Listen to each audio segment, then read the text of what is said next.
Good afternoon or good evening, depending on where you might be. My name is Kevin Mike Grace, and this is the KMG show.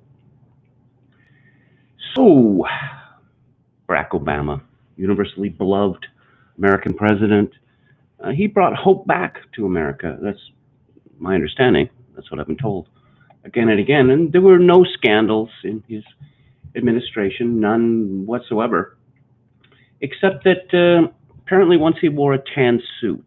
That's what all the progressives are saying.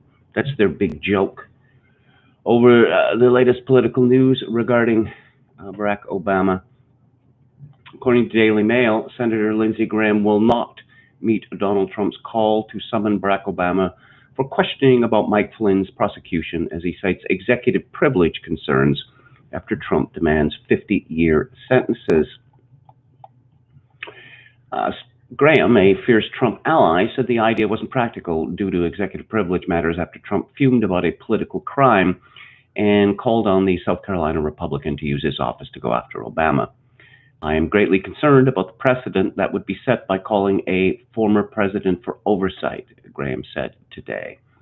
No president is above the law. However, the presidency has executive privilege claims against other branches of government. Graham pointed to the unusual times as he summed up the state of play, even as he prepared to launch hearings into the Michael Flynn prosecution and the appointment of special counsel Robert Mueller. A sitting president is accusing his predecessor of being part of a treasonous conspiracy to undermine his presidency, Graham said. We have the former president suggesting the current president is destroying the rule of law.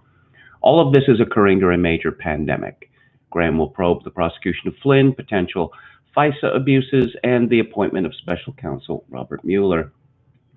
Graham spoke after Trump called Thursday for lawmakers to question Obama in what he calls the biggest hoax in history, saying those involved in the political crime against fired National Security Advisor Mike Flynn deserve 50 years sentences. It was the greatest political crime in the history of our country, Trump told Fox Business Maria Bartiromo in an interview today. If I were a Democrat instead of a Republican, I think everybody would have been in jail a long time ago, and I'm talking with 50-year sentences. It's a disgrace what happened. He said about Obama, he knew everything. Do it, Lindsey Graham, just do it. No more Mr. Nice Guy, no more talk. Our next area of inquiry later this summer will be oversight building upon the DOJ Inspector General Horowitz report about surveillance abuses against Carter Page. My goal is to find out why and how the system got so off the rails, Graham said. And Trump was elected in 2016. He made several big promises, but one of the biggest was that he was going to drain the swamp. And in response to this, the Democrats, the media, the elite, there was an attempt to destroy his campaign during 2016, and then there was a coup attempt that lasted for several years, and we found out that Russiagate, well, there was nothing there at all. And now Trump is looking for payback. This was all Obama, this was all Biden, these people were corrupt, the whole thing was corrupt, and we caught them. We caught them. When you saw just now, I watched Biden yesterday, he could barely speak. He was on Good Morning America, right? And he said he didn't know anything about it. And now it just gets released right after he said that. It gets released that he was one of the unmaskers, meaning he knew everything about it. And hopefully the people involved are going to pay a big price because it should never be allowed to happen again. Now, I suppose the risk here is that Trump's enemies are going to, well, what? Seek to destroy him? Because they've been seeking to destroy him using every means possible, lawful and unlawful, since 2016. So what could they do now that they haven't already been doing? As I like to say in these matters, if you're going to do the time, you might as well do the crime. So, John Daniel Davidson writes in The Federalist, Obamagate isn't a conspiracy theory. It's the biggest political scandal of our time, and the media know it. When former President Barack Obama told supporters last week that the Justice Department's decision to drop the case against former White House National Security Advisor Mike Flynn is a, quote, threat to the rule of law, unquote, he was relying wholly on the fiction willingly propagated for years by a pliant media that the Russia-Trump collusion probe launched by his administration was lawful and legitimate. But of course it wasn't.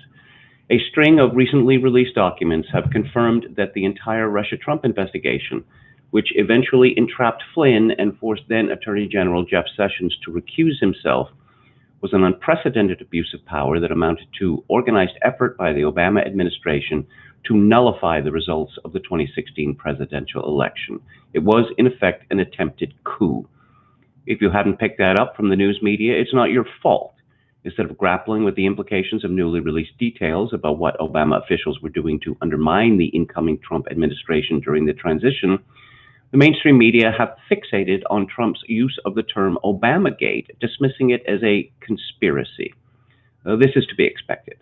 For years now, the media have done everything they can to push the Trump-Russia collusion hoax, even after a years-long special counsel investigation by Robert Mueller turned up nothing, using the complexity of the scheme to hide the greatest political scandal of our time in plain sight. A key aspect of that scheme was, and is, to make the claim against Flynn appear legitimate.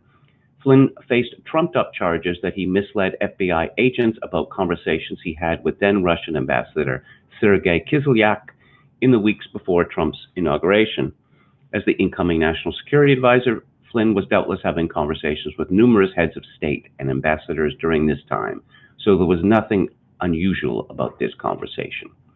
The Obama administration already knew about the conversations with Kislyak because it had recordings of them. Thanks to a series of investigations, it spun out of the Crossfire Hurricane counterintelligence probe of the Trump campaign. Crossfire Hurricane, launched in the summer of 2016, was itself a bogus investigation based on the Steele dossier, an entirely fraudulent document riddled with Russian disinformation and paid for by the Democratic Party. So why did the FBI want to interview Flynn ahead of Trump's inauguration in 2017? Top brass at the FBI weren't exactly sure about their approach, but they knew they needed to get Flynn out of the way. As the Bureau's former head of counterintelligence, Bill Priestap, recorded in his notes, quote, "What is our goal? Truth, admission, or to get him to lie so we can prosecute him or get him fired," unquote. Apparently, the Obama administration settled on trying to entrap him in a lie. The recent disclosure of an early January 2017 Oval Office meeting attended by Obama, Vice President Joe Biden, National Security Advisor Susan Rice, Deputy Attorney General Sally Yates, and FBI Director James Comey confirms the administration's plan to hide the Russia probe from the incoming Trump team, including Flynn. The point was to keep the Flynn investigation open as a way for Obama holdovers like Comey Yates and former FBI Deputy Director Andrew McCabe to continue the Russia-Trump collusion probe even after Trump took office, and keep Flynn, Trump's national security advisor, out of the loop. Now, I just say that I suppose this was particularly clever in one way by the Democrats and by Obama's swamp creatures for this reason. As I pointed out 4 years ago, Trump is not a member of the elite, and countries are run by elites. And so it was going to be very difficult for Trump to get the kind of people that he would need to staff his administration, because Trump had been declared, an unperson, an anti-person, worse than Hitler. That's an exact quotation, by the way. And it was understood that it would be very dangerous to one's career, to one's standing, to work for the Trump administration. So what happens in January 2017? Lieutenant General Michael Flynn is blown out of the water. Never mind that the entire thing was bogus from start to finish. This reinforced the message that you do not want to work for Donald Trump in any capacity because your life will be ruined. Now, I'll also point out that Bill Barr is himself a swamp creature. He is Attorney General, and he was Attorney General before And so he knows well the ways of the swamp. Another story, this time from Sean Davis in the Federalist. Former U.S. Ambassador to the United Nations, Samantha Power, or the Irish Banshee, as I like to call her, testified to Congress in 2017 that she never sought to unmask records containing information about former White House National Security Advisor Michael Flynn. Newly declassified documents from the National Security Agency, however, show that her name appeared on at least 7 separate requests to unmask Flynn's name between November 30th, 2016 and January 11th, 2017. Now, John Brennan has already got away with lying to Congress about spying on senators. But I wonder how Samantha Power is going to get herself out of this one. You know, I suppose if there had been a single request to unmask Flynn, that would be one thing. But the typical response is, I do not recall. Well, you do not recall that 7 times you asked for Flynn to be unmasked? That suggests that you're suffering from some sort of brain damage. Flynn was asked explicitly during sworn 2017 testimony before the House Permanent Select Committee on Intelligence whether she'd ever attempted to unmask Flynn. The number of unmasking requests by yourself began to go up dramatically in 2014. Representative Adam Schiff noted during his questioning of Power to explain why the topic of unmasking had been raised. Let me ask you about sort of maybe the gravamen of how this came about. And I think it came about over concern about the leaking of Mike Flynn's name. So to your knowledge, did you ever make redacted? Schiff asked. I don't recall making such a request, Power said. And I just want to be clear that there's no indication you ever made a request or that there necessarily was even a report on the subject, but I did want to get you on the record on that because at the end of the day, that's sort of where this came from, Schiff said. What? Yes, I have no recollection of making a request related to General Flynn. Okay, Schiff asked, and I take it you never leaked Flynn's name in any way, General Flynn's name? I have never leaked classified information, Power said. I have never leaked names that have come back to me in this highly compartmented process. I have, in fact, never leaked even unclassified information. Well, I suspect that we're going to have this tested. So, Power requested unmaskings of information related to Flynn on November 30th, 2016, December 2nd, 2016, December 7th, 2016, December 14th, 2016, 2 separate requests, December 23rd, 2016, and January 11th, 2017. On January 12th, 2017, Washington Post columnist David Ignatius reported an illegal leak that he received detailing conversations that Flynn had with Russian Ambassador Sergei Kislyak in late December 2016. Washington Post reporter Adam Entis also received illegal leaks about Flynn's conversations, but chose not to publish reports on the call because he said he did not believe it was newsworthy that an incoming national security advisor was speaking to foreign leaders during a presidential transition following an election. It is not known whether the NSA ever even possessed recordings or transcripts of Flynn's calls with Kislyak, or whether requests to the NSA to unmask Flynn would have turned up evidence of those calls. Congressional testimony from fired former FBI Director James Comey and fired former FBI Deputy Director Andrew McCabe suggests that the intercepts of the conversations between Flynn and Kislyak may have been conducted by the FBI itself, potentially pursuant to a FISA spy warrant. We did not disseminate this redacted in any finished intelligence, Comey testified in 2017, referring to the intercept of Flynn's calls, although our people judged was appropriate for reasons that I hope are obvious to have Mr. Flynn's name unmasked. We keep this very close hold, Comey said. So, here's something interesting from the conservative treehouse. Unsurprisingly, when Trey Gowdy said the Trump family was unmasked on Inauguration Day, interviewer Sarah Smith never paused to say, wait, unmasked in what?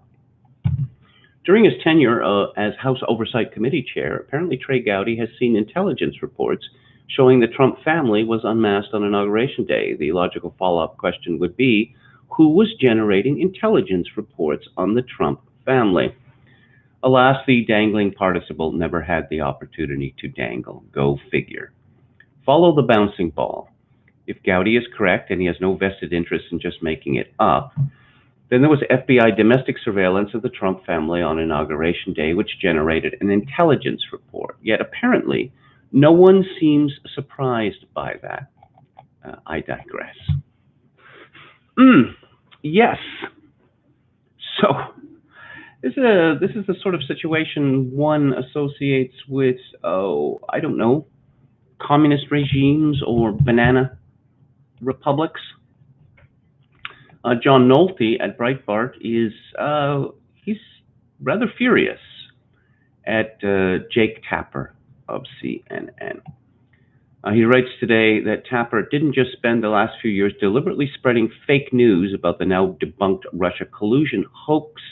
We must never forget he was also a willing Obamagate co-conspirator. Although he eagerly participated in spreading disinformation and deliberately deceiving the public with lies about President Trump, conspiring with Russia to steal the presidency, Tapper also actively worked with the Obamagate conspirators, the disgraced James Comey, John Brennan, Adam Schiff, Susan Rice, James Clapper, Robert Mueller, Ron Rosenstein, Peter Strzok, and the rest, to facilitate the conspiracy to further an active coup to overturn the 2016 presidential election. And I'm not even talking about the countless times this deep state stooge allowed Adam Schiff and countless others to come on his basement-rated CNN LOL show to accuse Trump of conspiring with Russians and do so without ever once paying a price for not producing even a tiny bit of evidence to back up that allegation. Spoiler alert, there was never any evidence, not even a tiny bit. I'm not even talking about all the lies this deep state stooge told, one lie after another, after another, after another. I'm not even talking about the naked McCarthyism this deep state stooge engaged in for years. No, what I'm talking about is this deep state stooge directly colluding with the Brennans, with the Comeys, directly conniving with the Obama administration to put in place one of the most crucial parts of the four-part plan to overthrow the 2016 presidential election. The first part, of course, was to frame Michael Flynn. The second part was to use illegal leaks to intimidate Attorney General Jeff Sessions into recusing himself from the Russia investigation, which would allow Deputy Attorney General Rod Rosenstein to install part three, which was the appointment of befuddled figurehead Robert Mueller as a special prosecutor to investigate Trump. While Mueller ate oatmeal and watched Matlock reruns, his rabid gang of prosecutors and investigators, all Democrats, were either assigned to frame Trump for Russia collusion or to hunt and hunt and hunt until they were able to come up with any kind of crime.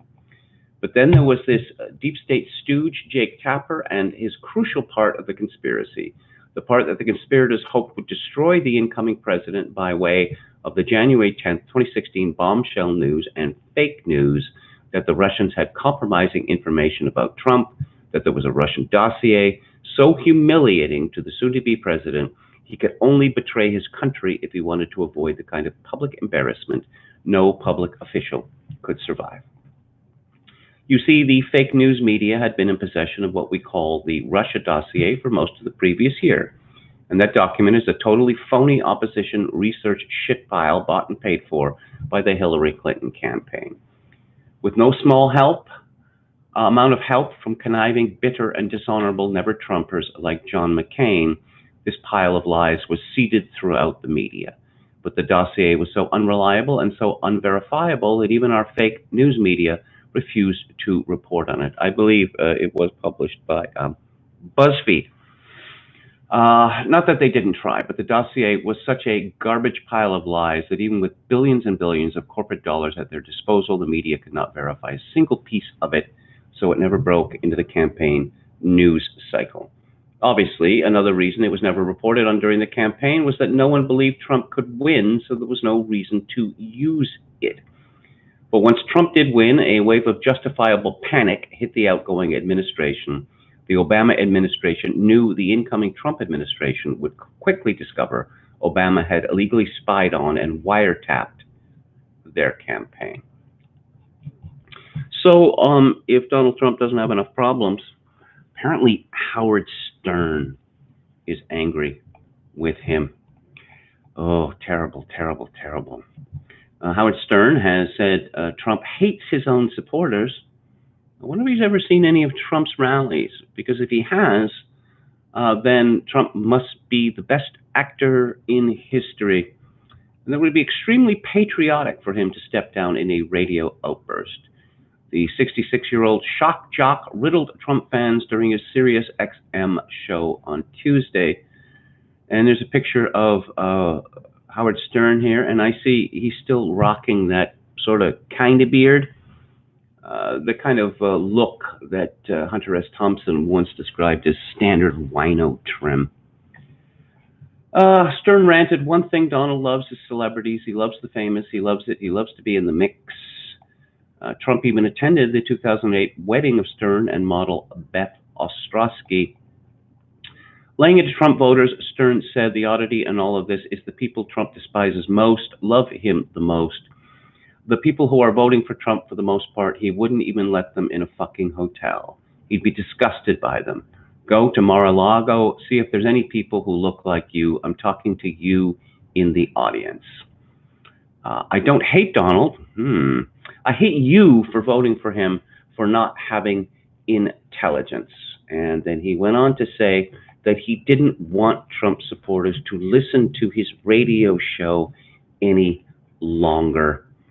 Oh, yeah, not recommended. Not recommended. He said, I would love it if Donald would get on TV and take an injection of Clorox and let's see if his theory works. Yes, he's going to perpetrate the lie that Trump was advising people to drink Clorox or some other disinfectant or to even inject it, which, of course, he never said. Oh, no, even more bad news for Donald Trump. According to a new book, Team of Five, The President's Club in the Age of Trump. I'm smelling a Marvel movie. This movie is just as bogus as all these other books about Trump, but never mind that. Donald Trump will be banished from the club of living former presidents when he leaves office after offending them all and shattering their unspoken conventions, according to a new book obtained by the Daily Mail. The president burned his bridges after trashing his predecessors and failing to show them respect. All cardinal sins in the exclusive club of former leaders. The book, which is out next week and by best-selling author Kate Anderson Brower, says the former presidents feel that the mantle of decency that used to rest with the sitting president has now fallen to the men who used to hold that job. That includes Barack Obama, whom Trump is currently attacking for Obamagate, an unspecified crime that he claims his predecessor is guilty of.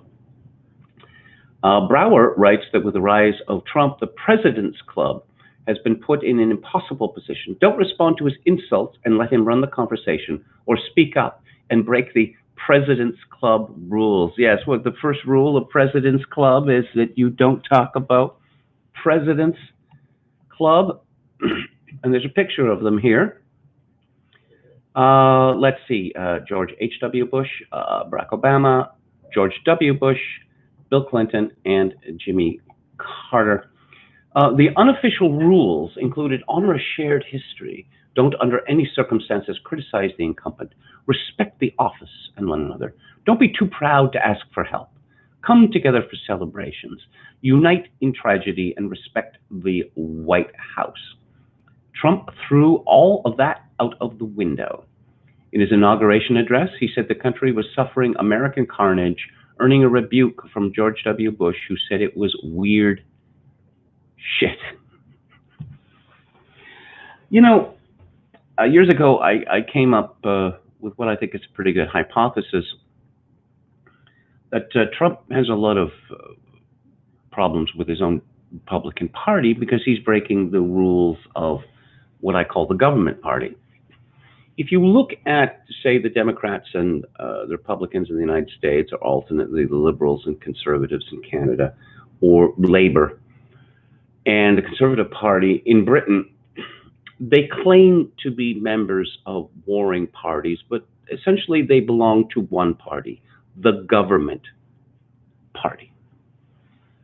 And so you see the unanimity among the former presidents, Democrat or Republican. It makes sense because someone like Donald Trump is not supposed to come along and point out how self-serving and corrupt the government party is. Now, according to this book, these political books, so much of them is revealed in advance. Why does one have the need to buy them? Again, from the Daily Mail, Obama's versus Clinton's, how Barack shunned Bill's long-winded advice. Believe the Monica Lewinsky affair did irreparable damage to the Democrats and will become the first post-presidency billionaire.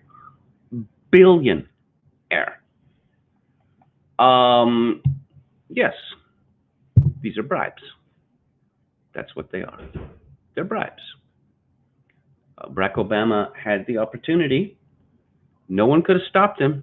The American people would have been behind him, and Wall Street would have been no position to resist if, coming to office in 2009, he would have said, enough. This country is not run for the benefit of Wall Street, which we now know to be a corrupt hegemony, which almost destroyed the economy of the world because of their incompetence and barely comprehensible greed. And he could have brought about great reforms, but he decided that no, he wouldn't. He would just wait for his payoff. And how big of a payoff it was going to be? It was going to be $1 billion payoff, apparently. People complained that George W. Bush didn't do much in the way, his Department of Justice didn't do much in the way of going after the fraudsters on Wall Street. Well, guess what? When Barack Obama became president, the DOJ prosecution of Wall Street fraudsters pretty much ended completely. And famously, when Obama was president, the HSBC Bank, the DOJ was recommending criminal prosecution. Why? Because of laundering money for Mexican drug cartels and also doing business with the Republic of Iran, which under American law is considered to be terrorism. But Obama's Attorney General, Eric Holder, explained that to criminally prosecute HSBC would lessen confidence in the banking system, which in turn would lessen confidence in the free market. So this was beyond the pale. And precedent has been set where the big banks can break all the laws that they want, and they do regularly. And they are given billion-dollar fines to pay, which, as Matt Taibbi has pointed out quite rightly, criminality among the banks and the financial institutions. It's simply a cost of business now, these fines. Okay, let's go to the chat. Let's see what's happening there. Chogakin666 says, Lindsey Graham is a very fine Southern lady. Lindsey Graham is a lot more on Trump's team than he was at the beginning. I mean, Trump was not very complimentary about him. But, I believe that Lindsey Graham very strongly believes in decorum. SB says, Lindsey Graham is a chicken. He looks like one, too. Actually, he's a very, sorry about that. He's a very immature face. I must say, oh, now Cocaine Mitch looks like a chicken. That's the correction. A turtle, yes, he's been compared to a turtle. Lindsey Graham, as I say, he looks very immature. Samantha Power looks like John Kerry in drag. She is a redhead, a fiery redhead. Chogakin666 says she kills for peace, a real humanitarian. Yes, as I like to say, the position of the West has been, we bomb you because we love you. Mike F. says, people suggesting Trump should put Flynn on the ticket as VP, replacing Pence to keep scandal inescapably front and center for election. You know, I don't think that would be a good idea. I think Mike Pence has done a very good job at what he was supposed to do. And one of the things that he was supposed to do is that, you know, because he is so obviously a square, he is reassuring to a lot of people who wouldn't ordinarily support Trump. So let's move on to the story of Gretchen Whitmer versus the Barber. You know, when you're the governor of a state and you decide that you are going to start speaking like an exasperated kindergarten teacher, this is not good. This is not good for you. According to Bloomberg, Michigan closed down its capital in Lansing on Thursday and canceled its legislative session rather than face the possibility of an armed protest and death threats against Democratic Governor Gretchen Whitmer. That is very poorly written, to face the possibility of an armed protest. Well, the armed protest was there. That's legal in Michigan. The possibility of death threats, I assume that David Welch, the reader, means to say that there have been death threats against Gretchen Whitmer. Of course, I am not in favor of such things, but I will point out that every politician of any stature gets death threats. Every single one. The gathering, meant to advocate opening the state for business despite the coronavirus pandemic, followed one April 30th that resulted in pictures of protesters clad in military-style gear and carrying long guns crowding the State House. They confronted police and taunted lawmakers. The shutdown was done with little fanfare at the end of Wednesday's state Senate sessions. For the past week, lawmakers have been debating how to safely enable lawmakers. Lawmakers have been debating how to safely enable lawmakers, all right, to work and vote in session while the state's laws allow people to bring firearms into the Capitol building. The debate grew more tense in recent days as some lawmakers read about threats to the governor's life on social media, which were published in the Detroit Metro Times. Michigan Attorney General Dana Nessel issued an opinion that the State Capitol Commission, a body of 6 lawmakers which oversee the building and its grounds, could ban firearms. The commission voted to study a ban this week, but took no action. Thursday's protest, billed as Judgment Day, was organized by the right-wing group Michigan United for Liberty, which is protesting the state's extended stay-at-home order. Whitmer pushed the order to the end of May while giving automakers, their suppliers, and other manufacturers the green light to go back to work. On its Facebook page, the group posted a memo asking that protesters remain peaceful. Well, my understanding that the group, there's something like 350,000 followers on Facebook, was banned. And then some other group was formed, and that was banned too. So maybe they're up to 3. Fight breaks out between lockdown protesters on steps of Michigan Capitol, where one with an axe waves doll hanging from a noose. As armed militia calls it Judgment Day, and Governor Whitmer receives threats of violence online. Things turned ugly on the steps of the Lansing Capitol building of what organizers have described as Judgment Day, when a protester was caught on camera waving an American flag with a dark-haired, unclothed doll hanging from it by the neck. He was also armed with a large axe, a garbage can, and a sign. A couple of men tried to remove the doll from the man before a fight broke out, and Michigan State Police were called to step in. The man, who was not wearing a face mask, was taken into the Capitol building after the fight, and his axe was confiscated by the police. And here's a picture of the doll. Again, I strongly oppose violence, threats of violence against lawmakers. But I will mention again the French political thinker Georges Sorel, who was of the view that corruption could not be stopped in the West because the threat of political violence had been removed. that we see. Like, let's look at President Obama. He was a crummy president, no question about it.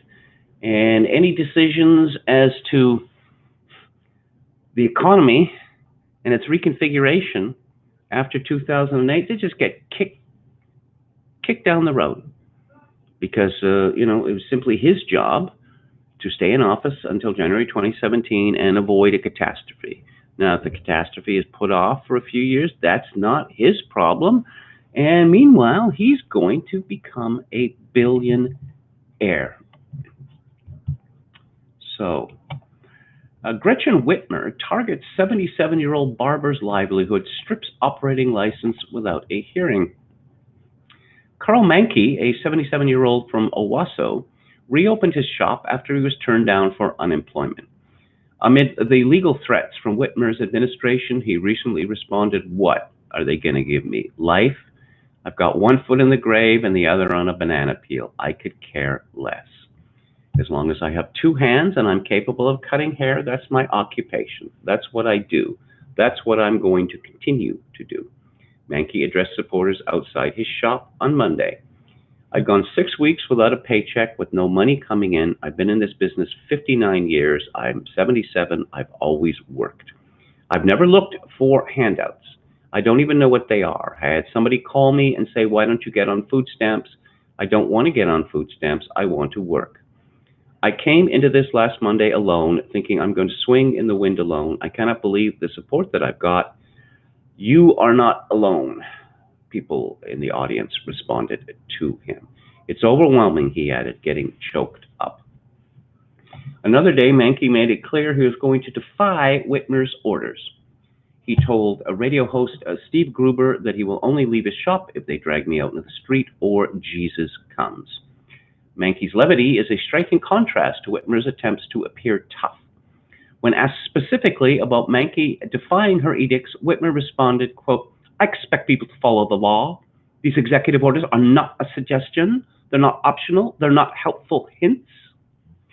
Despite failing to obtain a restraining order against the barber on Monday, Whitmer's administration is continuing to pursue him in court. The Attorney General said that their court action, filed on behalf of the Maryland Department of Health and Human Services, seeks to enforce the director's public health order that deemed Mankey's business an imminent danger to public health in light of the COVID-19 pandemic and directs him to immediately cease operations at his barbershop. The state is seeking to schedule a hearing as soon as possible. The Attorney General asserted Mankey's open business presents clear public health dangers. At the close of business Tuesday, Whitmer's administration stripped Mankey of his operating license, his attorney said. David Kalman, the attorney, said Deputy of Department of Licensing and Regulatory Affairs has suspended Carl's license, not thinking about it. They've actually done it without a hearing, without any due process, saying that the action took someplace after 5 p.m. It's an unbelievable abuse of power, Kalman said, arguing there's no legal basis for the action. This is pure retribution by the governor's office and by the AG. This is so petty and vindictive, it's beyond the pale. There's a picture here of Gretchen with a curiously frozen, immobile face with her interpreter. I thought that the mania for interpreters, that this had, for the deaf, sign language interpreters for the deaf, I thought this was like 10, 20 years old, that we weren't doing that anymore, but COVID-19 has brought this to the fore, and a lot of these interpreters are really flamboyant, so much so that one could come to the conclusion that they're making fun of the people who are speaking.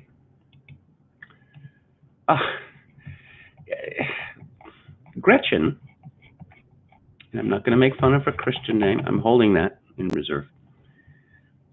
She actually said that she was going to extend the lockdown if these protests continued. Again, what, like the high school principal in the Breakfast Club?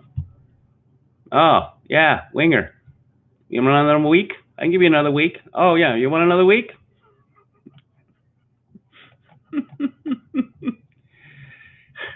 This is too funny. This woman. Apparently, she thought that she was going to be Biden's pick. I don't think that's going to happen. Last year, in February, she gave the State of the State address, and she made a mistake of wearing a dress that was too tight, nipples protruding, very disrespectful. Also, her navel being very prominent. I mean, the dress is simply too tight.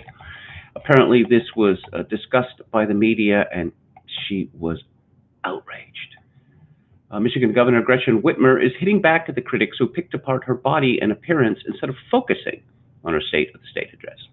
The 47-year-old Democrat took to the podium for the speech on Tuesday night in Lansing and was inundated with inappropriate comments by social media trolls focusing on her curvy figure. Then local news outlet Fox 2 Detroit published a story on people's reactions to the body-focused comments. Whitmer lashed at the outlet for perpetuating the sexist discourse, writing that Fox 2 news story was way out of line. Boys have teased me about my curves since 6th grade. That's when she would have been 11 years old. My mom said, hold your head high and don't let it bother you. I'm tough. I can take it. Well, if you're tough and you can take it, why are you whining that the Fox 2 news story was way out of line? You see the humble brag there? Oh, apparently Gretchen got breasts before any of her contemporaries, and that's just terrible, terrible situation to be in for a young woman, because apparently in America, or at least in the state of Michigan, large breasts are not considered attractive.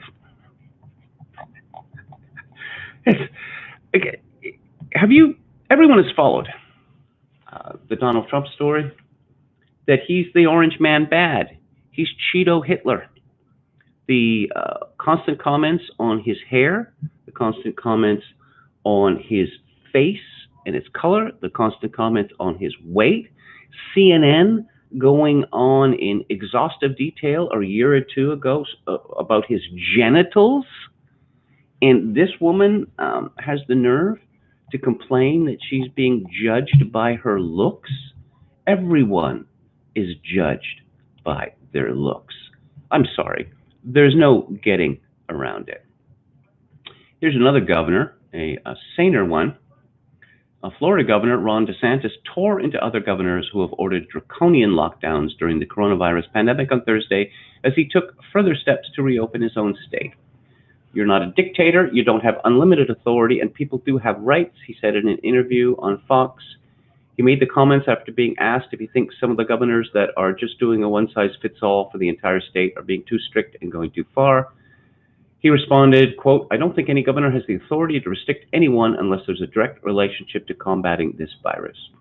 If you look around the country, clearly there have been examples of really draconian, arbitrary restrictions that have nothing to do with public health, like you can't plant a seed in your front yard in your garden, you can't walk around the neighborhood with your daughter or something like that. Some of this stuff, I think, is developed into social control. I think absolutely it's gotten out of hand.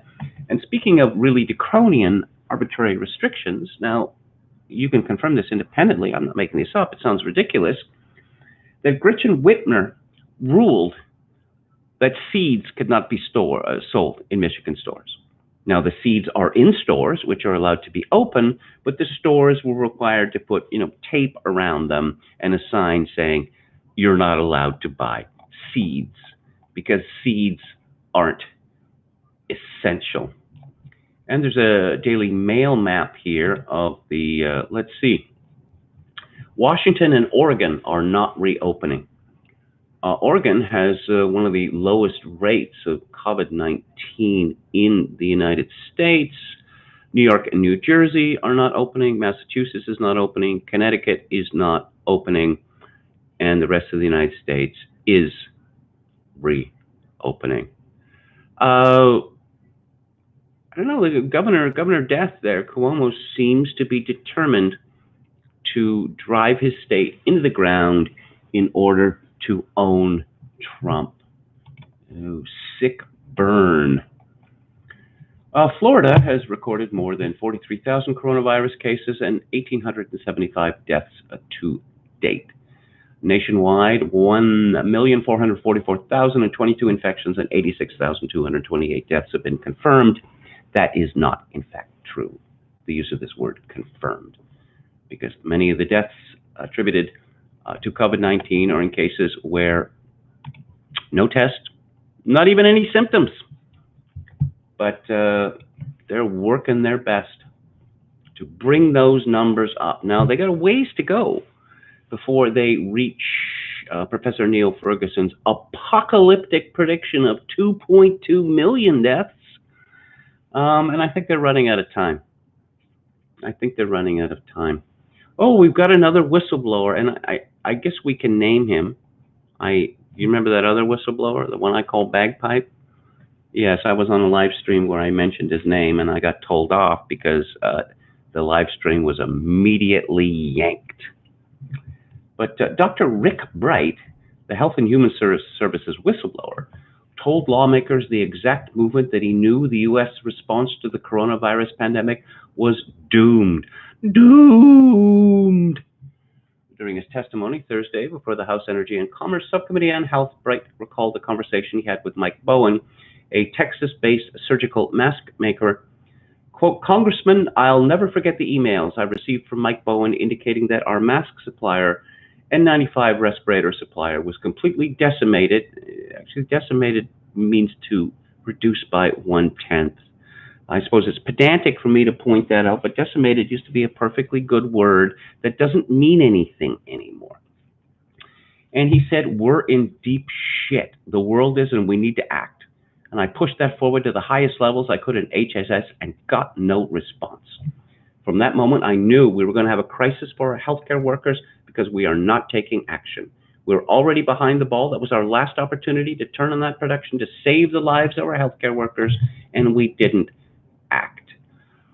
So who is it that has suffered most? Is it the healthcare workers or their elderly patients? Well, it's the elderly patients by far that have suffered the most. This has been a mass killing of America's elderly and Canada's elderly.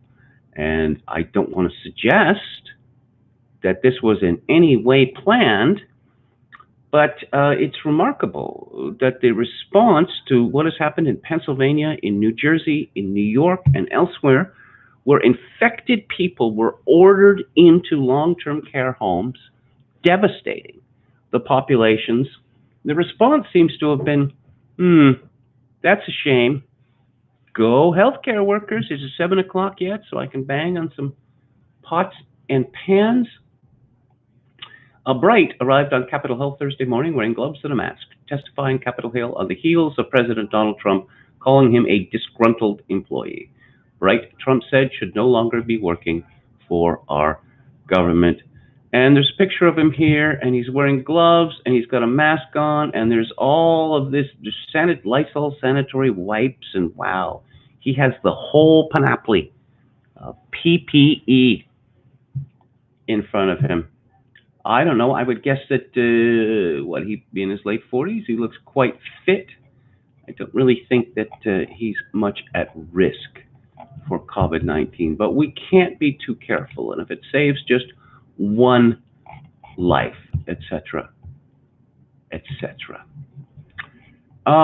So Democrats declined, according to Breitbart, to require Dr. Rick Bright, the whistleblower, and whistleblower is put in scare quotes, who appeared before the House on Thursday to testify under oath as he told the subcommittee that the Trump administration had not responded adequately to the coronavirus pandemic.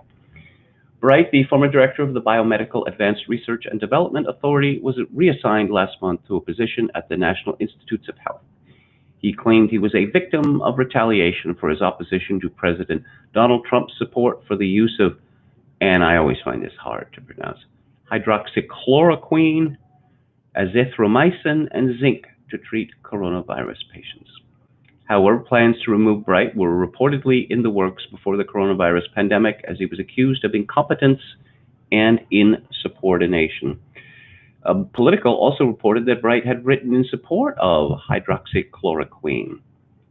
Bright, who has failed to show up for work at his new job, immediately hired attorney Deborah Katz, who represented Christine Blasey Ford in 2018 during Democrats' efforts to stop the confirmation of Supreme Court Justice Brett Kavanaugh. And, let's see, committee chair Representative Anna Eshoo declined to place Dr. Bright under oath before his testimony, but noted that all witnesses know that it is illegal to lie to Congress. Do they now? I don't think that John Brennan knew this, or if he did know, he didn't care. Oh, there's that word again. This is from the Daily Beast, which is apparently still a thing. These states might already be doomed for a second lockdown. Those would be all the states that were opening, and as I just reported, this would be about 45 of them out of 50. As states rush to reopen after pandemic-triggered lockdowns, public health experts say new surges could soon warrant a second set of stay-at-home orders. Of course, it remains far from clear that some of those same states' governors, who are often slow to lock down in the first place, will be willing to do it. The political pressure to restart economies and release people from isolation has been fierce. But failing to act again, however painful, could see the same states overwhelmed by COVID-19 cases. Do you get the impression that the media is standing, as the kids like to say, for COVID-19? Because I'm getting that very strong impression that, yeah, let's bring those numbers up. We've got to bring the numbers up. Doom. COVID-19 is going to come again and again and again. It's a hydra-headed beast. There is no stopping it. We are all doomed. And in more doomed news from Bloomberg, new research is raising more questions about tests used around the U.S. to diagnose COVID-19 patients, with some of the tests producing a surprisingly high rate of false negatives that incorrectly show a person isn't infected. What about false positives? You'd want to balance those out, right? You'd want to hear about both of them, right? One study released Wednesday examining an Abbott Laboratories test that used at the White House to get rapid diagnoses indicated it may miss as many as half of positive cases. A second peer-reviewed study released hours later suggested that results for another type of widely used diagnostic tech are particularly unreliable early on in the infection. Of course, if this is true, and there are all of these people who actually have COVID-19, and they have been given tests that have resulted in false negatives, then what does this mean? It means that the disease is nowhere near as deadly as these people are saying.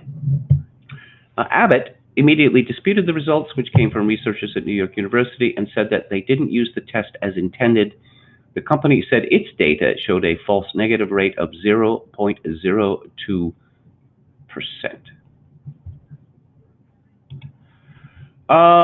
Yes, we have this thing called the supply chain, just-in-time delivery, which allows for products from all over the world to be sold at low prices, and for your supermarkets and the like to never run out of items, except recently with panic buying of toilet paper and the like. But it's in big trouble now. It's a story by Christopher Bedford in The Federalist. America's food system is cracking. People are still eating, farmers are still farming, and grocery stores are still open, but in areas around the country, shoppers looking for meat, milk, and other products find empty shelves and limits on what they can purchase, all while farmers from coast to coast are forced to dump milk, plow up vegetables, and euthanize livestock. So what's happening and why? There isn't a simple answer, no single issue that can be cured by safety gear and precautions or phase one reopenings. Yes, sick workers and tight conditions are causing a jam up in processing plants. And yes, a shortage of access to personal protective equipment, PPE, and the threat of employee lawsuits compounds those risks. But the broader problem appears to lie in an unbelievably rapid shift in Americans' eating habits, and thereby the American food economy, compounded by draconian reaction and a lack of dependable information from elected government. You've got to remember, it's a finely tuned system. John Reilly, a former Cisco Food Company sales rep and a current councilman for the nation's top chicken farming county, Sussex County, Delaware, told the Federalist. That's usually a good thing unless you need to play a different note. Well, in the mid-1980s, Americans still spent the majority of their food budget at retail grocery stores. That number has steadily declined. And in 2010, eating out spending surpassed at home for the first time.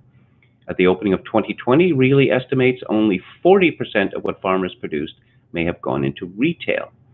Prior to coronavirus, the majority of Americans would eat at least half of their meals away from home. A lot of people eating lunch and dinner away from home, or breakfast and lunch, and then you go out to dinner on the weekend, so all that production was geared toward food service, which is generally speaking a different size of animal, a different size of chicken. Meat processing plants are very specific. While they use a great deal of human labor, the factory is highly mechanized. Its machines tuned to process specifically sized livestock to specific proportions or products for specific packaging, and the carefully regulated labeling each requires. Just a few months ago, when more than one-third of us were eating at least one fast food meal a day, Americans wanted tens of millions of chicken nuggets, which are typically made with smaller 3-pound birds breaded and packaged in large bags for commercial kitchens. When instead we're buying retail chicken at the store, we prefer retail packages of larger 5-pound birds, either whole or cut into breasts, legs, or thighs. That is just one example. Fast food does 70% of their business out the drive-up window, Quality Milk Sales Group CFO Rance Miles said. Of course, the drive-up window is still open. Places like McDonald's, their total sales are down 30%. When you take a place like Subway, their sales are down 40%. I think it's a combination that you say, well, we have this equipment that will do nuggets and strips, but that's not what people are buying right now. They want chicken in the grocery store, and we don't have enough capacity for that.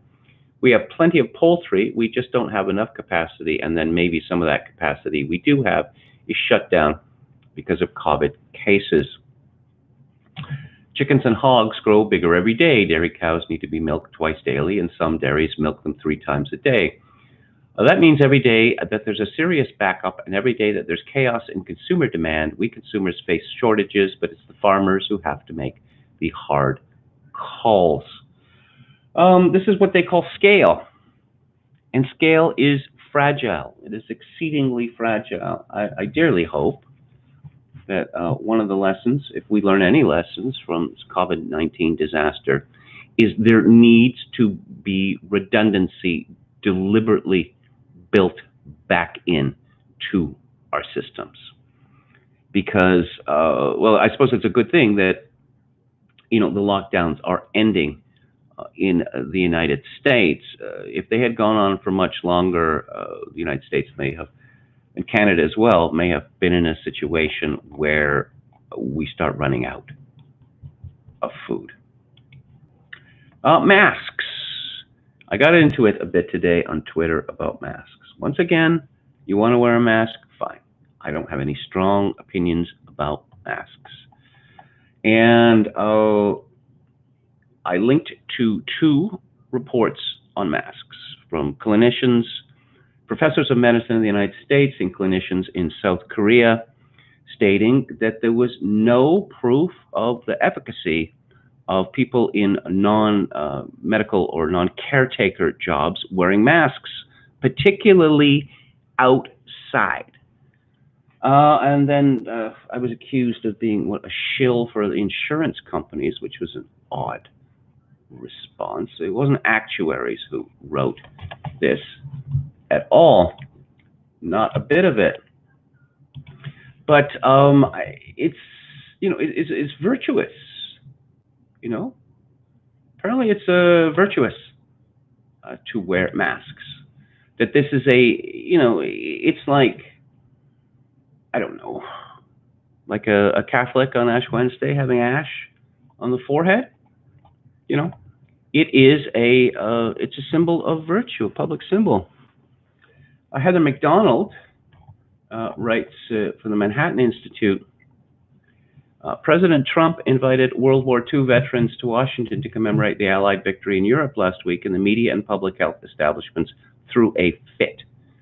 93-year-old veterans will be traveling to visit the White House. They should not be traveling, groused MSNBC anchor Nicole Wallace. She is perhaps the queen of the Never Trumpers. On May 7th, the day before VE Day, people should not be doing non-essential travel, fretted one of the channel's health experts. Don't leave home. Trump compounded his public health heresies by not wearing a mask during the ceremony. The day after the commemoration, the New York Times complained, quote, "The president hosted a wreath-laying ceremony at the World War II Memorial in Washington on Friday to mark the 70th anniversary of the victory over Nazi Germany by inviting several veterans aged 95 and over, even though they were in the most vulnerable age group."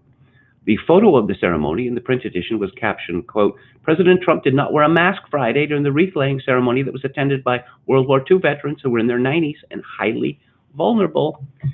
The mass scolds were silent about the fact that the medal-bedecked veterans standing yards behind the president and saluting the flag were also unmasked. I should think that when one gets into one's 90s, that one isn't particularly afraid of death anymore. That death may be seen as a consolation for many of them, I should think. But no, this gross irresponsibility. McDonald writes, the first thing to be said about the VE Day episode is that the criticism of Trump for not donning a mask outside is based on no science at all. Outdoor transmission of viruses in a wide open space is virtually unknown. Infection occurs overwhelmingly indoors and requires close and prolonged contact. People are less likely to get infected by the coronavirus outside than they are to die inside from falling, poisoning themselves, or choking, as Vanity Fair writer T.A. Frank has pointed out. Either the mask hysterics in the media and political spheres don't know those basic facts and thus should not be advising the rest of us, or they do know the facts and yet want to maintain universal outdoor mask compliance and cowering indoor self-sequestration anyway. Why would they want that? To preserve the safetyism ideology that has jumped from the university to the public sphere. Those unmasked vets are an affront to the safety ethic. And imagine a conversation between a mask enforcer and a vet. Enforcer: don't get on a plane, don't attend the celebration, you are at risk, you might get sick and die. Vet: I'm 97 years old, I fought a war to defend democracy, I may die from the coronavirus or from another infirmity, but die I will.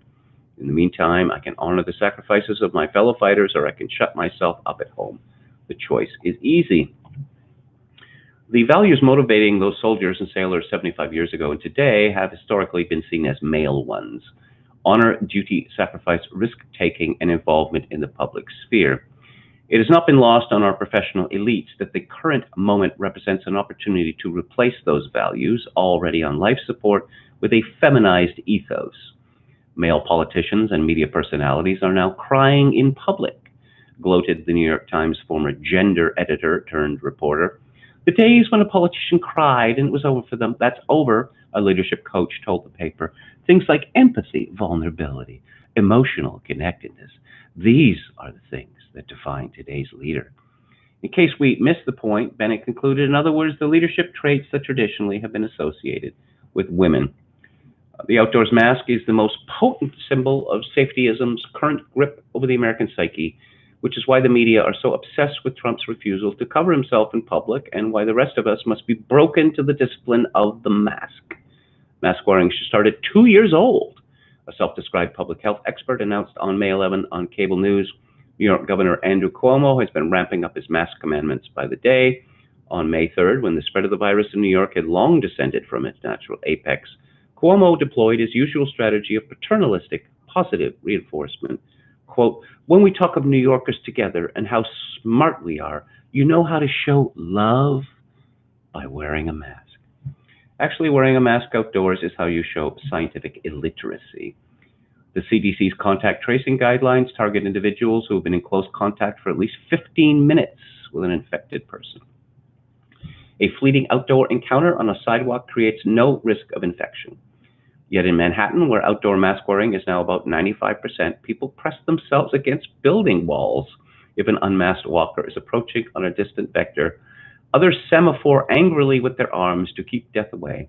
In Central Park, picnicking millennials scream at unmasked passersby that they are threatening precious millennial lives. The fury that engulfed a Texas politician at the start of coronavirus hysteria adumbrated the clash of values revealed by the unmasked VE Day ceremony. Lieutenant Governor Dan Patrick suggested on March 23 that those of us who are 70 plus will take care of ourselves. Let's get back to work. Let's get back to living. Don't sacrifice the country. This Roman sense of something larger than one's own safety, above all the public good, was blasted by commentators on both the left and the right. How dare the lieutenant governor suggest that there might be other values worth preserving besides the minimization of personal risk? Likewise, Trump has been sneered at for expressing optimism regarding the country's economic revival, a traditional role of a leader to rally hope, instead of focusing on the suffering of victims. A photo array from VE Day collected by CNN inadvertently destroyed the myth of Trump's unique and illiterate intransigence regarding outdoor mask wearing. Neither Angela Merkel, Prince Charles, nor Emmanuel Macron were sheathed for their ceremonies, a positive sign of lingering respect for the public sphere. The most uplifting photo from the CNN VE Day collection showed a British veteran, elegant in a black suit and tie, walking carefully down a street as dozens of observers on the sidewalk cheered him on. The vet was unmasked, but so too were the bystanders. Maybe his world has not yet disappeared completely. Well, one can only hope. More about masks. It's mask mania. This is from the New York Post. New York City's health commissioner blew off an urgent NYPD request for 500,000 surgical masks as the coronavirus crisis mounted, telling a high-ranking police official that, quote, "I don't give two rats' asses about your cops," unquote. Dr. Oxyrus Barber, very exotic, made the heartless remark during a brief phone conversation in late March with NYPD Chief of Department Terrence Monahan. Monahan asked Barber for 500,000 masks, but she said she could provide only 50,000, explaining, "I need them for others." The conversation took place as increasing numbers of cops were calling out sick with symptoms of COVID-19, but before the department suffered its first casualties. Although surgical masks don't necessarily prevent wearers from being infected with the coronavirus, they can prevent people from spreading it to others. Well, as I say, that is disputed. I should point out that, look, there was a test for this. And the test for this was around 15 years ago, when public health authorities around North America, not in all places, certainly where I live, decided that, okay, smoking had been banned in all restaurants, and then it had been banned in all pubs. But we get a few months of decent weather here in Victoria, probably more decent weather than anywhere else in Canada. And you could still go outside on a patio and smoke. No, you can't, because it is just a grave threat to the servers. Is it now? Well, I don't know if you ever smoked a cigarette yourself outdoors, if you've ever seen someone. They draw the smoke in, they blow it out, and it disappears just like that. It's gone. And it is not a threat for the same reason that people breathing outside is not a threat, because there is the tiny amount, of liquid and particulate versus the enormity of all the air, So if you were going to pick any media figure to be particularly whiny and effeminate about masks and to personalize it in a unique way, I guess Rod Dreher would come to mind. And he does not disappoint, as Christopher Ferrara of the Remnant reports. Unlike so many of the blowhards who invest cyberspace, Rod Dreher is a gift of verbal adroitness that makes him exquisitely annoying to rational observers of his reason-free, grandstanding polemics against the conservative traditionalist unwashed by which he has made his name as an internet sage, that is to say, a shallow demagogue. Dreher's argument is that people who decline to enact the suddenly mandatory public ritual of the wearing of assorted masks or face coverings by the entire population to limit the spread of the Wuhan virus are, what else could they be? Just very bad people whom everyone must loathe. Quote, idiots, selfish idiots. They're given the opportunity to ease back into normal life by shopping, but they're not going to do the minimum necessary to help the community be safer. So now business owners and other shoppers are going to be more at risk from the virus because rights. Man, that ticks me off. Selfish creeps. Note that Dreyer is not saying that conservatives he ridicules as mask truthers should wear masks simply in order to get along with their skittish neighbors, even if the ritual is medically worthless.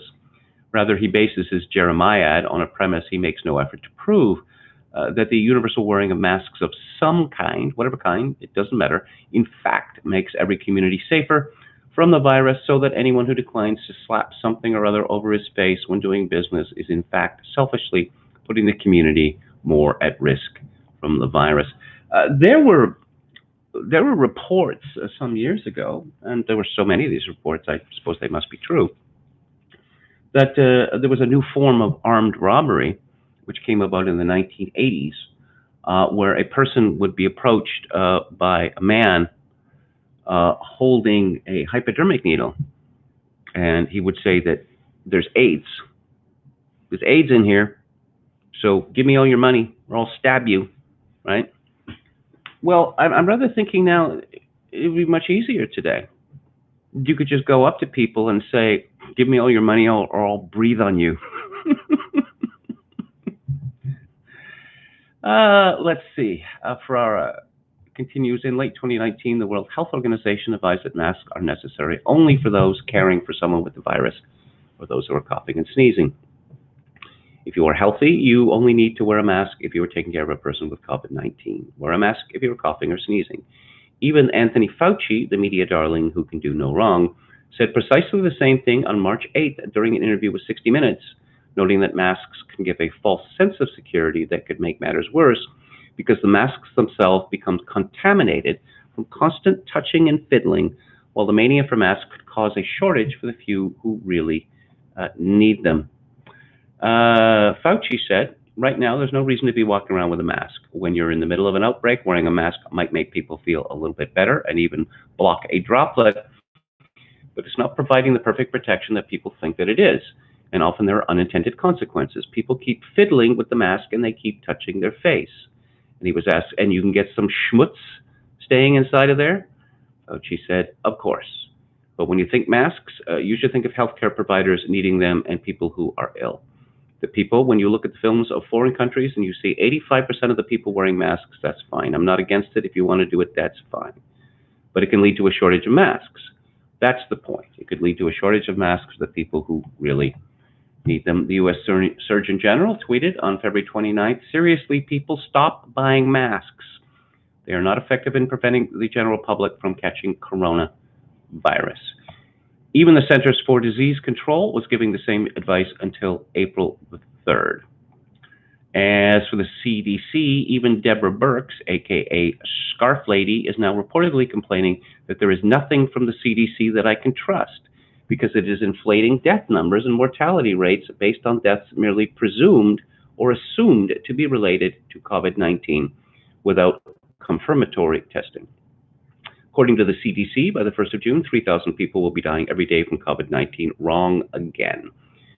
Yesterday's death toll, May 9th, was 750, an already sharply downward slope, even with the inflated statistics of which Birx complains. But now, says Dreyer, we're supposed to accept unquestioningly a total reversal of expert opinion based on what?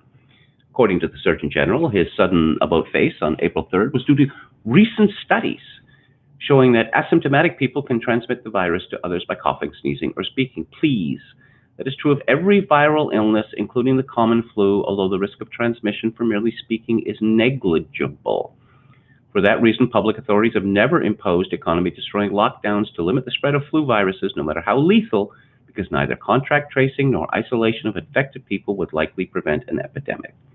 Asymptomatic, pre-symptomatic spread of infection is a good reason for this.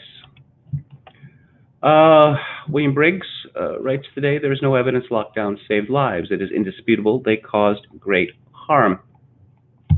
The U.S. is a little more than 4% of the world population, yet throughout the end of April and through mid-May, the U.S. claimed to have about a third of the reported coronavirus cases and a quarter to a third of reported deaths worldwide. What accounts for these amazing numbers?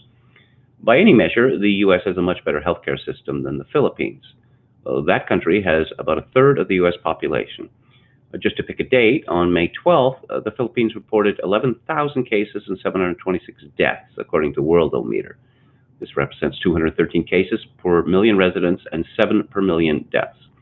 The U.S. reported 4,187 cases per million and 247 deaths per million, 20 and 30 times higher than the Philippines. The Philippines also had variable lockdowns, as did the U.S., with Manila reportedly facing the strictest measures, similar to some areas in the U.S. One obvious difference in numbers is the level of testing. The U.S. surely carried out testing more assiduously than did the Philippines. The same site claimed the U.S. carried out over 29,000 tests per million, with only 1,600 per million in the PI. But with lower deaths, a country needs fewer tests. And he talks about the numbers from Taiwan, Sweden, Belgium, etc. There were 12 countries with at least 1 million people that had on May 12th reported death rates greater than 100 per million. They were, from worst to best, Belgium, Spain, Italy, UK, France, Sweden, Netherlands, Ireland, the USA, Switzerland, Canada, and Portugal. And why are the deaths so much higher in the United States than elsewhere? I suppose one of the reasons could be is that hospitals are paid 3 times as much for COVID-19 deaths as they are for ordinary deaths. That's what they call an incentive. Reporting also varied widely and wildly. The West went with hour-by-hour breathless updates for every number. The press trumpeted each new increase besides themselves with glee for an opportunity to feel important. We hardly heard from or about African countries. In the end, it does not come down to country or even city-level statistics. It comes down to people. Each individual catches the bug or not, lives or dies, not because of their country, but because of themselves, their health, their circumstances. Any given individual might have benefited from self-quarantine and loss of job, just as any given individual might have come to a bad end from a lockdown. The only way to know is to measure each case, which can never happen. What should we conclude? Strike that. What can we conclude? Only one thing: we cannot conclude that lockdowns work. The only evidence for lockdowns is the desire that lockdowns worked. That and the embarrassment and worse in admitting to error. What politician anywhere will cop to ruining their economy and the lives of millions of their citizens? Who can say, it was only a few trillion? This will not happen. It just won't. All politicians will and must go on repeating that their lockdowns save lives. They have to. It's suicide not to. They are all talking out their nether regions. What's the answer? The realpolitik? Let those leaders say, my plan worked, get away with it? And dispose of those who revealed themselves as petty martinets, dictators in training? You can read into dispose whatever you like. Whatever happens to politicians should happen harder and longer to journalists. In any case, a global purge of braggarts will not happen. Oh, yes, counting numbers in different ways in different places. I will point out, once again, that every year or two we are given a number of people who died from influenza during flu season. They are not counting death certificates. These are estimates. That's what they are. A San Diego official has said the county has only 6 pure COVID-19 deaths where victims had no underlying health conditions, while the county's official death toll reached 194 Thursday. San Diego County, something like 2.5 to 3 million people in it, something like that. Republican County Supervisor Jim Desmond downplayed the death toll of San Diegans amid the pandemic while speaking on the Armstrong and Getty Extra Large podcast on Tuesday.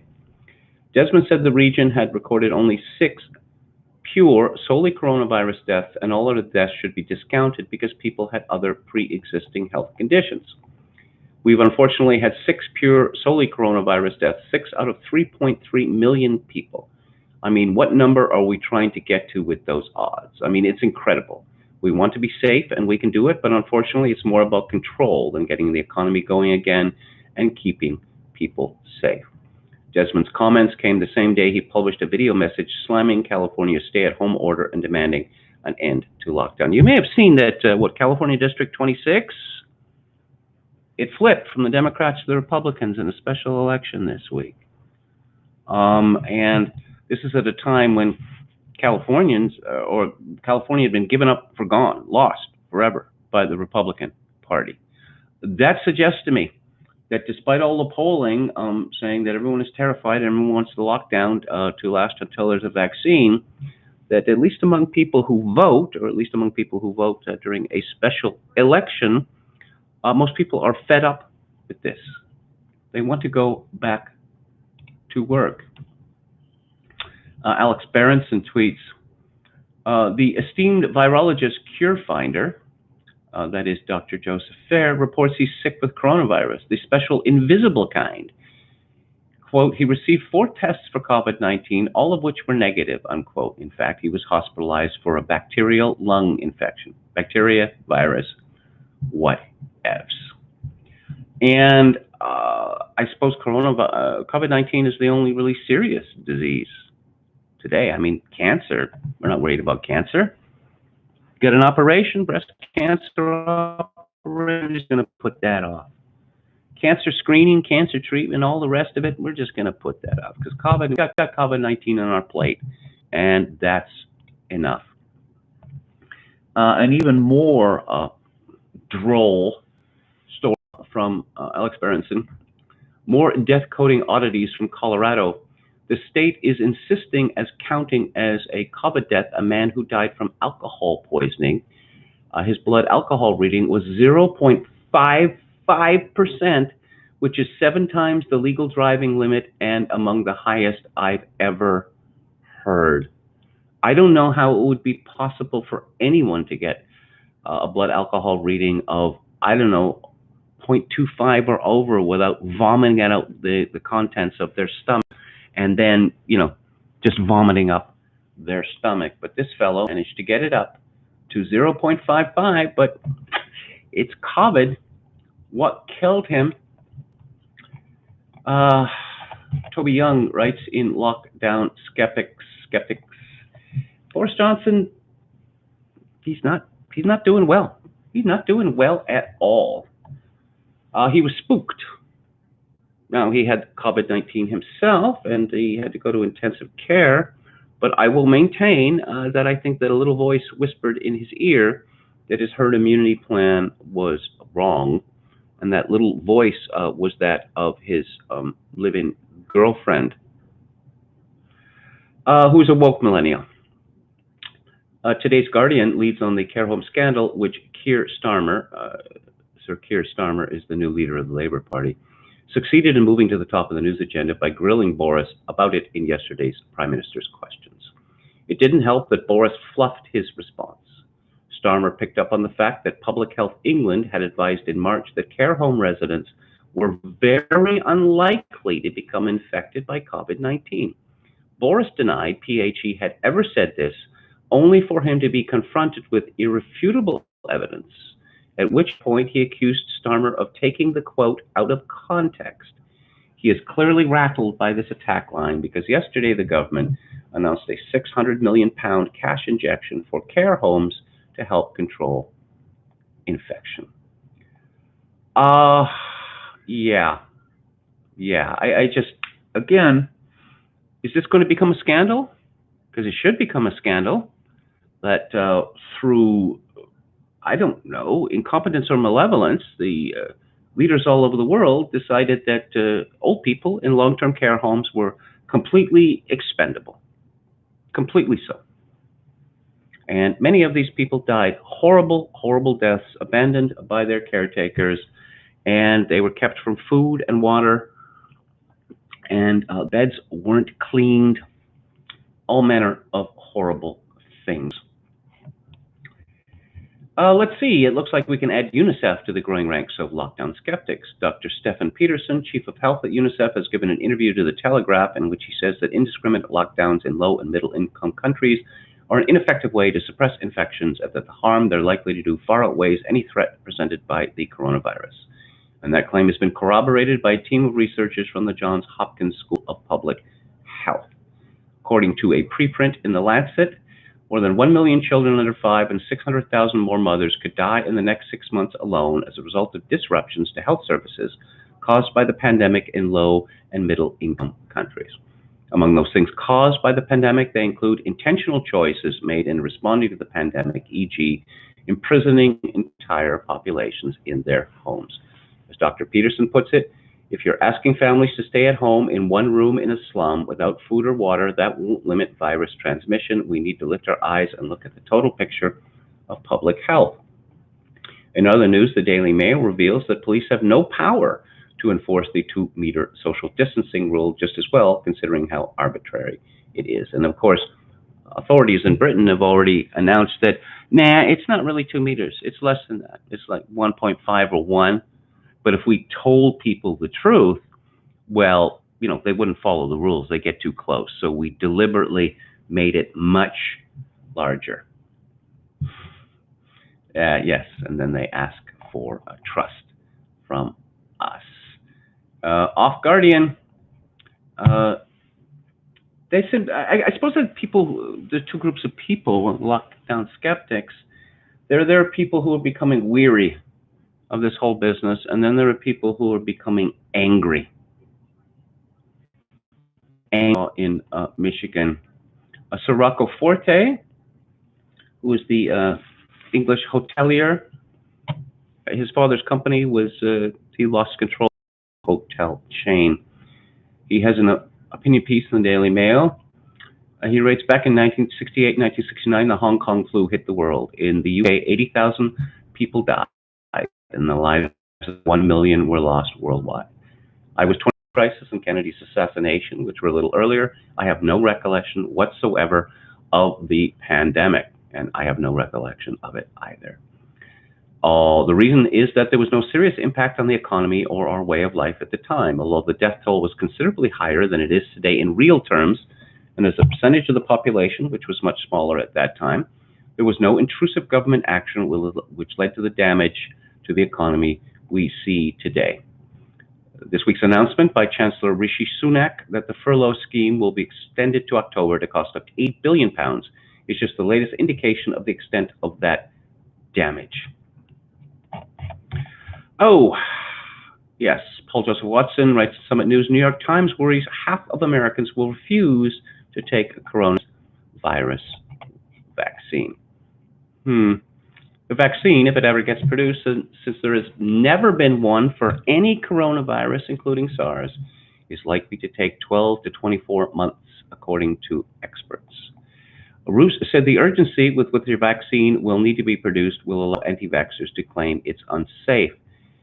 The involvement of Bill Gates in the distribution of any vaccine will also fuel a backlash, according to Kevin Roos in the New York Times. Well, again, I want to remind people of what happened with AIDS. There was no treatment for AIDS, and there was a huge clamor for treatment for AIDS, and the Food and Drug Administration approved, without a proper double-blind testing, a drug called AZT, which had been developed in the 1970s as a cancer treatment, and it was shelved because it killed every single person who took it. Oh, we got to get AZT to the patients. And if you remember the 1980s, you will remember seeing news reports of men who had shrunk to nothing with long matted hair and sweat and scraggly beards, and they were sort of in a Jesus Christ pose on their hospital beds. This was the result of AZT. So I do not think that it is unreasonable in any way that people will worry that a rush to come up with a coronavirus leads to something that is unsafe. Now, I've got to be careful about this next one here. Greta Thunberg added to CNN's expert coronavirus panel, Twitter erupts. The program, Coronavirus Facts and Fears, also includes CNN broadcaster Sanjay Gupta, 50, former Health and Human Services Secretary Kathleen Sebelius, 71, and former Centers for Disease Control Director Richard Besser, 60. CNN anchor Anderson Cooper, 52, will host alongside Gupta. I have been warned, not specifically, we've all been warned, not to say any mean things about Greta Thunberg or her expertise, because it could lead to serious consequences. So I will just say that I have the highest possible opinion of Greta Thunberg, and as far as I'm concerned, every vocable which issues from her mouth is equal in weight and important to the Word of God itself. I hope that will. I hope that will cover me. I'm prepared to grovel a little more, actually, if necessary. So what's happening in Canada here? I am going to be getting to Theatre Thursday in just a couple of minutes, and we're going to be discussing one of my very favorite films, which is Stanley Kubrick's Full Metal Jacket. 73,401 cases, confirmed cases in Canada. The number of cases in Quebec almost twice as much as in Ontario, and the number of deaths almost twice as much, which just gives you an indication of the scandal of old age homes in Quebec. The race between Manitoba and Saskatchewan, Manitoba still is leading. Saskatchewan 7-6. 1.1 million people in Saskatchewan, and Manitoba has, I believe, 1.2 million people. It's kind of shocking to me that there was ever any kind of lockdown at all. 2,392 cases in British Columbia, where I live, and 135 deaths, although that may have been, let's see the latest from our 3 more COVID deaths, 15 new cases. So the death toll in the province is now 135. There are 5.1 million people that live in the province of British Columbia. Ontario to allow some retail stores to open next week. Ontario Stage 1 launch will begin May 19, while Montreal delays school reopenings until fall. When was school suspended? Was it suspended in February? Was it? Say March, April, May, June. If it's just those 4 months, isn't it going to be kind of difficult getting children back to school? Because essentially what our authorities have told us is that school isn't important. It's not important. You know, you can lose close to half of a school year, not a problem. Calgary restaurant owner says even if she could open, she wouldn't. There's the Canadian spirit. Some grocery chains now require shoppers to wear a face mask. Yeah, I thought the curve had been flattened like a month ago, 6 weeks ago, or whatever. Increased foreign threat to COVID-19 research prompts extraordinary warning from Canada's spy agencies. A school trustee in Chilliwack, which is in the Fraser Valley just outside Vancouver, he posted something that was uncomplimentary regarding Theresa Tam and the corrupt World Health Organization, as he called it, who said are perpetuating fear over the coronavirus. And he made an extraordinarily rude and outrageous comment about Dr. Theresa Tam, suggesting that she was in a very essential way not what she appeared to be. But the media has had it in for Barry Neufeld for quite a number of years, because he is an outspoken critic of sexual orientation and gender identity SOGI policies in BC. Comments he made in 2017 about transgender children led to calls for his dismissal as trustee. He doesn't like children, 5-year-olds, 6-year-olds, being told about 52 genders, and being encouraged to speculate on whether the gender assigned to them at birth, as they say, is their actual gender. So he is a very wicked person indeed. But he has now apologized for a social media post that sparked outrage for downplaying the dangers of COVID-19. I deeply regret and apologize for my comments on social media. He said in a statement that he read, he would be further addressing the matter in the near future. And, Canadian opinions of China reach new low. Oh dear, we can't have that. China's our future. It's especially Canada's future. Just 14% of adults in this country now say they have a positive opinion of China, a level half as high as it was 6 months ago.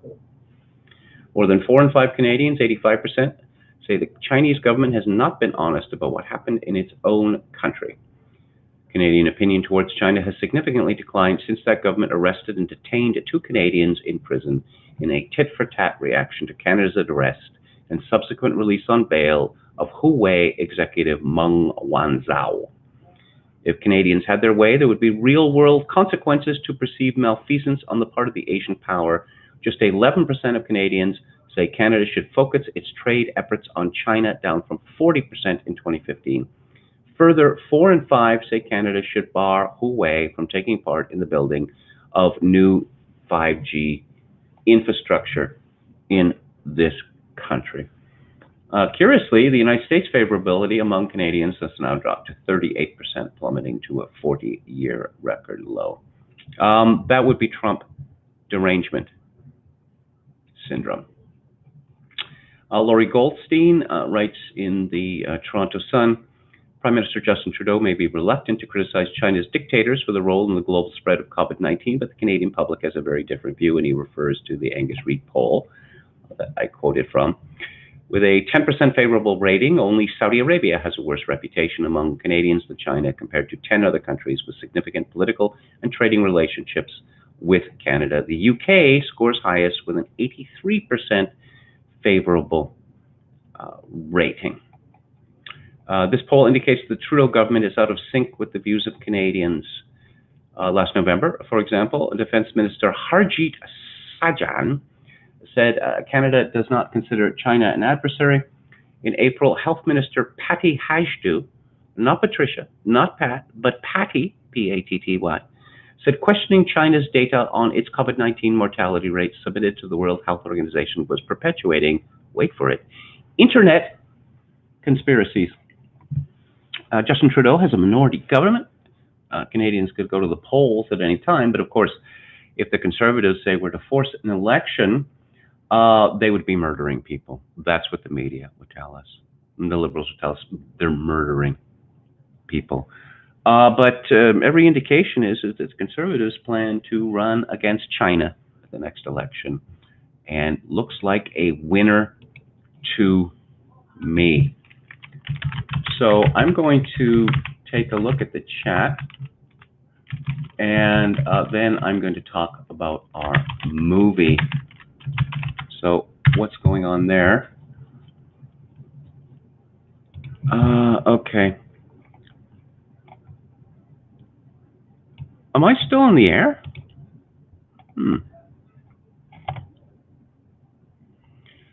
Flynn is actually a registered Democrat, an old school blue dog Democrat. LeComte de Berea says, so is Trump. What's going on here? Can anyone let me know, say on Twitter, whether I'm still on the air here? Because I'm not getting any new comments. So, let's see.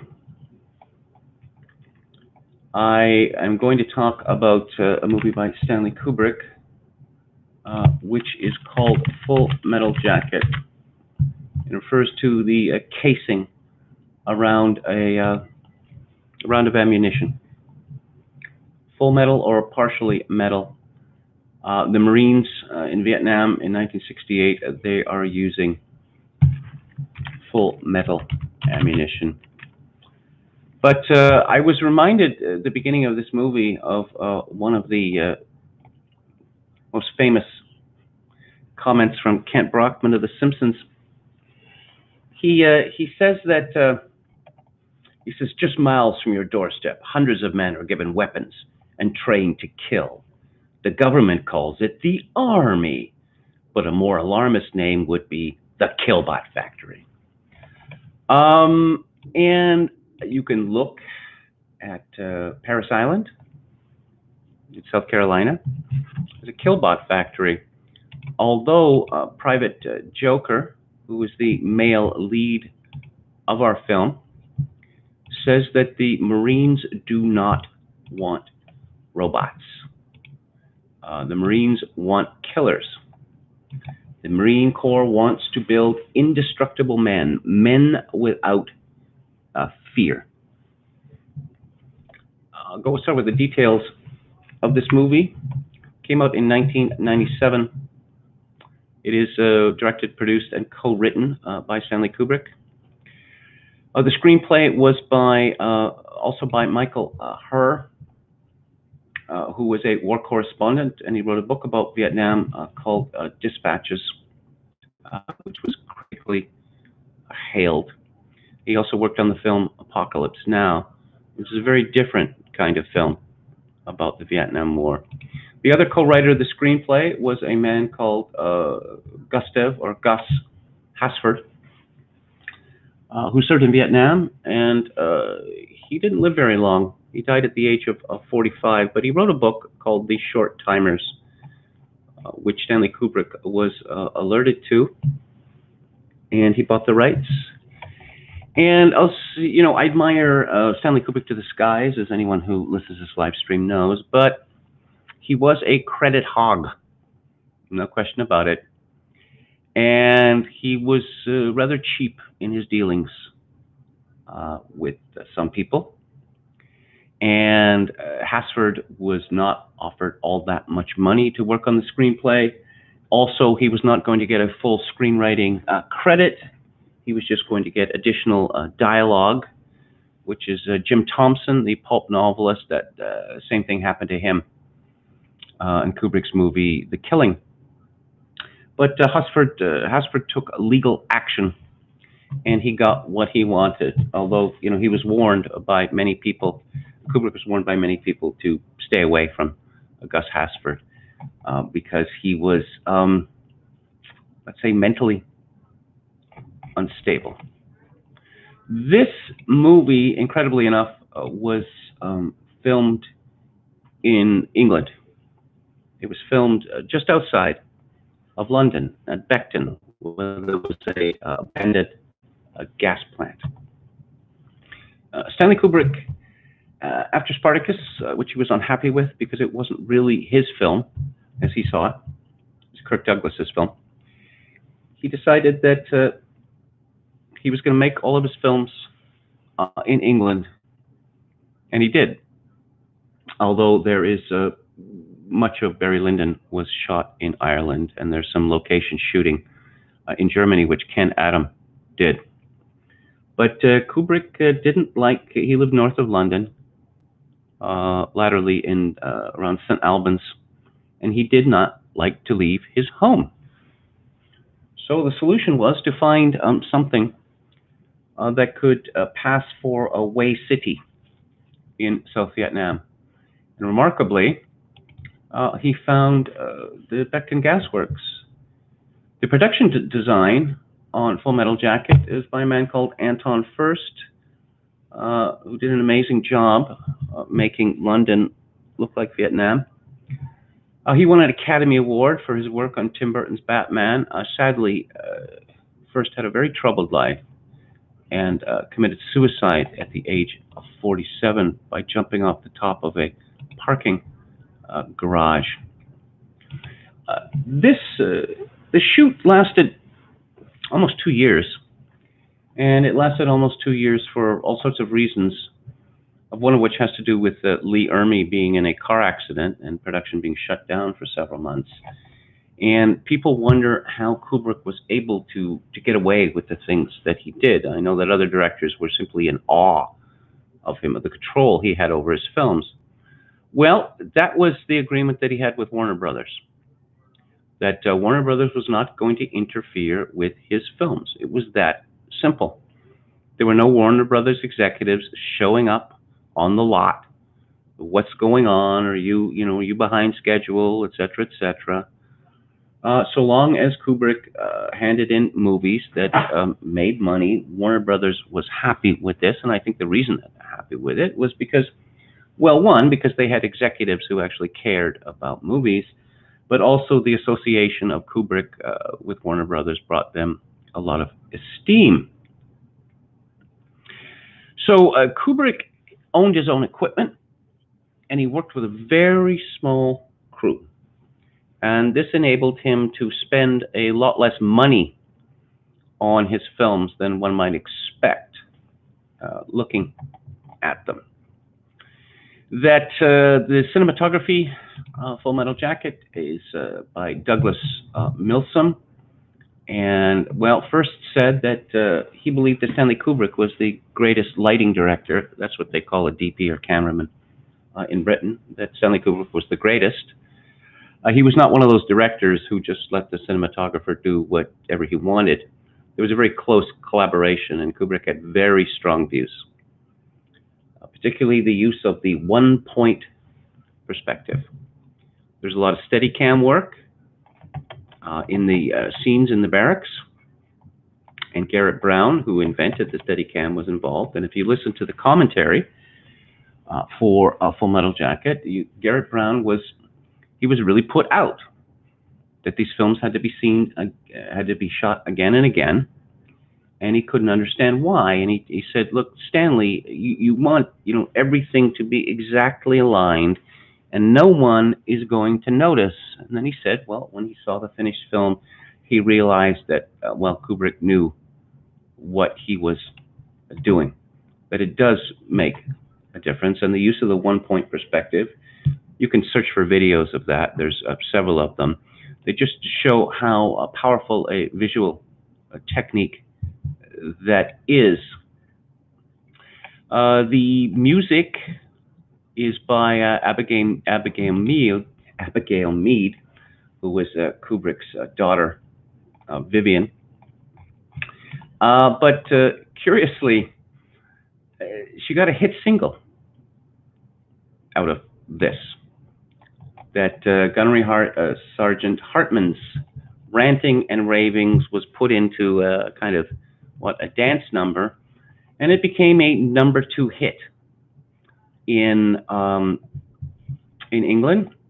Also, there were a couple of other hits subsequently, which sampled the lines, "Me so horny, me love you long time."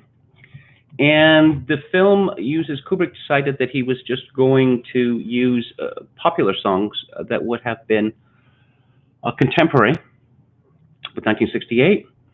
And the songs are "Hello Vietnam," which is the one that begins the film. And it's a very, you get the Stanley Kubrick Full Metal Jacket, and the font is Futura Extra Bold. A very powerful, assertive font. Kubrick loved fonts and spent a lot of time thinking about them. The film begins in media res, which I love. That you have a bunch of raw recruits, the maggots, and they're all having their heads shaved. And then you just go from soldier to soldier, and they're all losing their hair, and they're not very happy about it. And then there is a quick scene, ending that scene, of all of this hair underneath and around the barber's chair. Other songs, "Chapel of Love" by the Dixie Cups, "Woolly Bully" by Sam the Sham and the Pharaohs. "These Boots Are Made for Walking," which opens the second half of the movie in a spectacular way. "Surfin' Bird" by the Trashman. And to end the film, "Paint It Black." Stanley Kubrick spent a great deal of time, spent a lot of concern about the use of music in his films. And I would have thought that it would be difficult to top the credit sequence for "A Clockwork Orange" with its use of Gene Kelly singing in the rain. But the Rolling Stones' "Paint It Black" at the end of Full Metal Jacket is really quite something. I said in media res, after we have the recruits humiliated with the loss of their hair, and I suppose for younger members of the audience, I should point out that throughout history, a man having his head shaved is a signifier of humiliation. The convict's crop. It's also a symbol of voluntary renunciation, say a monk's tonsure. But of course, now men with plenty of hair decide to shave their heads. Very strange to me. But this is something that's going on for quite some time now, and looks like it's going to continue to go on for quite some time. But the whole point of the shaving of the hair is to humiliate the recruits.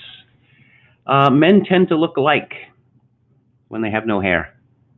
Also, they tend to look alike when they have very long hair, like hippies. It's always difficult to tell them apart. And immediately we are introduced to Gunnery Sergeant Hartman, who is played by Lee Ermey, who brutalizes the recruits and brutalizes us, the audience. A man of tremendous energy and just sort of a profane wizardry that he is shouting, humiliating at the recruits, and we suffer this barrage. There is nothing camp or cute or winking about it. It is absolutely savage. And it's not just verbal violence. In the first scene, Matthew Modine, who plays Private Joker, decides he's going to have a little fun with his John Wayne impersonation, and Hartman loses his temper and physically assaults him. And he physically assaults Private Pyle as well. This is a man that you simply do not get on the other side of. And this isn't simply a question of sadism or of control, because Hartman is a typical Kubrick character, where he appears to be monstrous, but he is speaking the truth. Kubrick was very fond of this kind of paradox. You see it over and over again in his films. He says, Gunnery Sergeant Hartman, if you ladies leave my island, if you survive recruit training, you will be a weapon. You will be a minister of death praying for war. But until that day, you are pukes. You are the lowest form of life on Earth. You are not even human fucking beings. You are nothing but unorganized, grabastic pieces of amphibian shit. Because I am hard, you will not like me. But the more you hate me, the more you will learn. I am hard, but I am fair. And then he says, there is no racial bigotry here, and I'm not going to repeat the words that he used.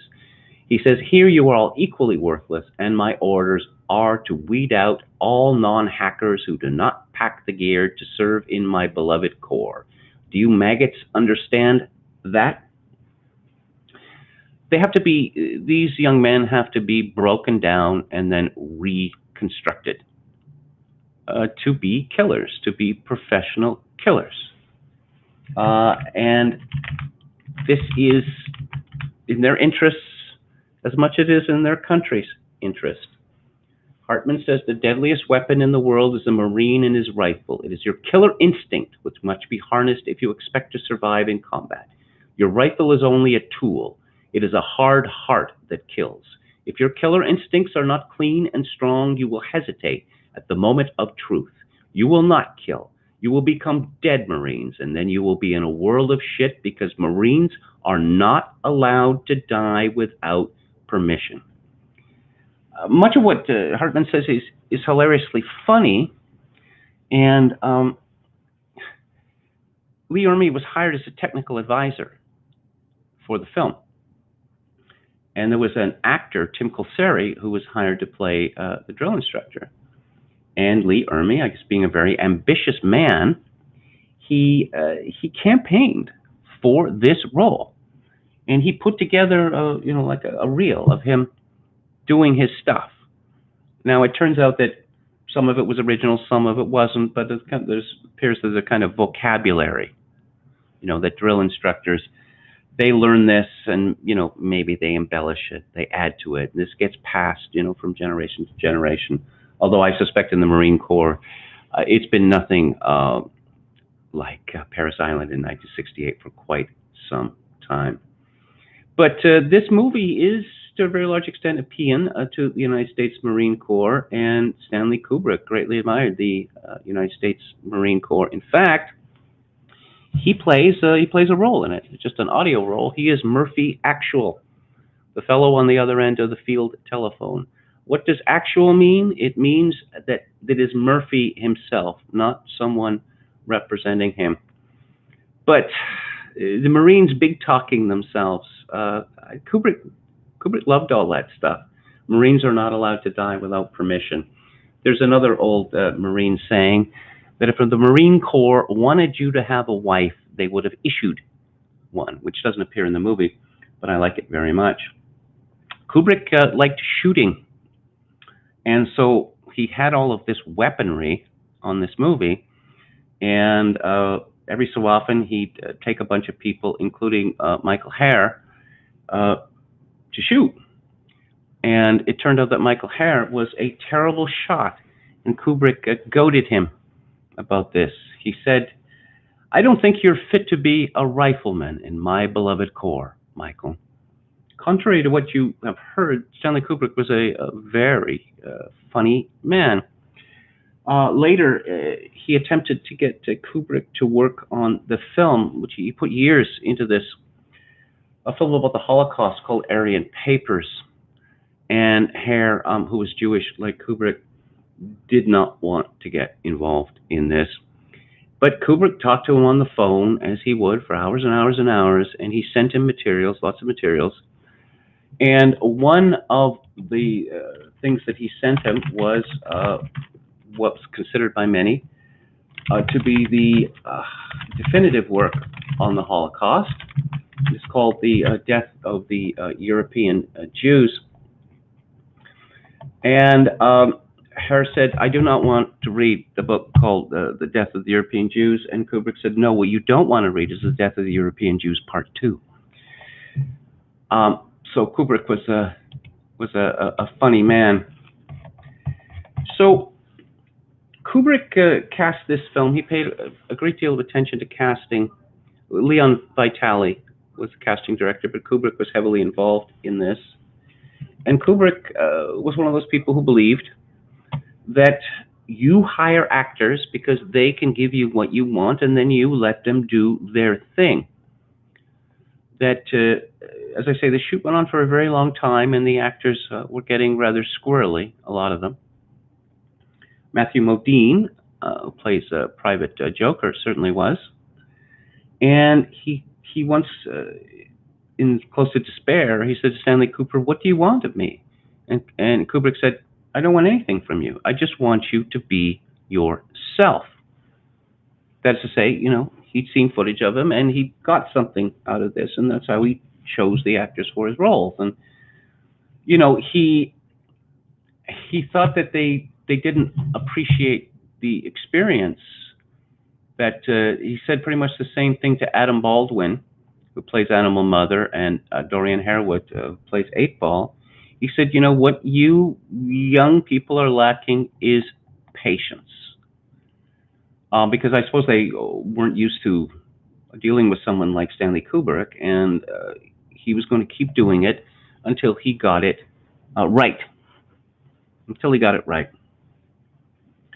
Right from the very beginning of this film, we learn that Private Pyle, who's named after Gomer Pyle, which was a popular 1960s sitcom about an idiot in the United States Armed Forces, he is, he's a disgusting fat body, as Gunnery Sergeant Hartman says. And if you have seen Vincent D'Onofrio, in anything other than a Full Metal Jacket, and you see him in a Full Metal Jacket, you'd be absolutely shocked. You wouldn't think that it's the same person, because D'Onofrio is a handsome fellow and tall, a big man, but slim. Kubrick wanted a specific look for this movie, and so he asked D'Onofrio to gain 40 pounds, which he did.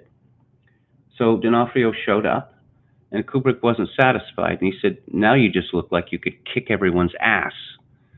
So he asked him to gain another 40 pounds, about 80 pounds overall.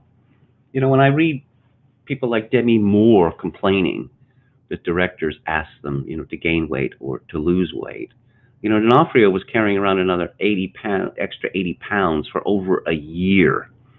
And he said that it got to him. You got this shaved head and you're, huge. He said that, women look at you in a different way. Actually, I think what he meant to say was you become invisible to women. And Private Pyle is just not working out. And there's a tremendous shift in perception in the first half of this film, the film on the island, where we are just sort of shown this from a just sort of general perspective And there's a scene when Private Cowboy, the Texan, who is Private Joker's friend in the squad, you see him turn his head out to the parade ground, and you can see what he's thinking, which is it possible for this recruit to be so stupid? To not listen to anything that he's told, to fail again and again and again in the simplest tasks? And then it becomes clear that after Joker commends himself to Hartman by refusing to reverse himself in a trick question that Hartman has put him into, and he gets beaten for this, but he gets made squad leader. And Joker is put in charge of bringing him up to snuff. Just a very, how to put on his shirt, how to tuck in his shirt, how to do up the buttons, how to lace boots, how to clean a rifle, all of that stuff he's taught. Joker shows a lot of patience with him. And then there's an incident with a jelly donut, which he has snuck in. And he leaves in his locker, which is unlocked, which is a very serious thing to do. And we see one more incident, and we don't know what it is, but we see them all doing push-ups, the kinds in 2 stages, where you from a standing start. And he is sucking his thumb, doing nothing, because he's been ordered to do that. And they decide it's time for a blanket party. And a blanket party is where you hold a recruit down, and you take bars of soap, you put them in a towel, and you use it as a weapon. And Private Pyle gets hit, around 50 times. And Private Joker is in his bunk with his head over his hands, and he can't bear this because of the cruelty of it. And Cowboy orders him, do it. And he more than joins in. He hits him 6 times because he is absolutely fed up with him, and the blanket party works. But the problem is, and no one seems to notice this, is that Pyle is a completely broken person after that. He actually becomes quite good at marching. He shows himself to be pretty good on the rifle range. He learns all of the orders, all the commands they have to memorize. And but he's gone psycho. He talks to his rifle quite sincerely. Of course, Joker and Cowboy are just relieved because they are not going to be punished collectively because of one man's failings. And again, the concern for any one person's individuality is not particularly important. But we are seeing many scenes. When I was reading about Oprah Winfrey supposedly taking a 2.3-mile walk, I thought it must have been one of those scenes like in Full Metal Jacket where Matthew Modine is dragging Vincent D'Onofrio down the road. She must have had someone like that. So we get to graduation day, and again, if you listen to the commentary on the film, Vincent D'Onofrio says, he's quite clear, he's been genuine about this, that he was really proud of how they looked, on the square when they were marching, that Lee did such a great job with them. So it's the final night on the island, and most of them are going into the infantry, and as Hartman reminds them, a great many of them are not going to come back. You may die, but the Marine Corps never dies. And Joker is on fire watch, and we find Private Pyle in the head, in the bathroom, and he is loading his M16. Are those live rounds, Leonard? He says, and he delivers the big line, 7.62. 22mm full metal jacket.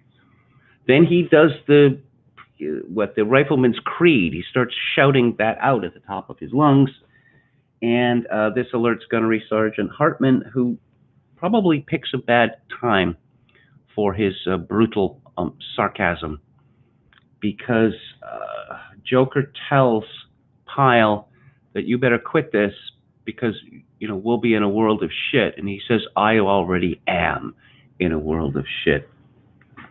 And the day before they filmed this, Kubrick went to D'Onofrio and said, are you ready for your big scene tomorrow? And he said, yes. And Kubrick said, I want it to be big, Lon Chaney big. You don't, most directors don't like that kind of stuff now. They're frightened that people are going to laugh at them. You don't really see big scenes, big acting anymore. And, Kubrick's actors weren't always like that. But he liked big scenes from actors who could pull it off.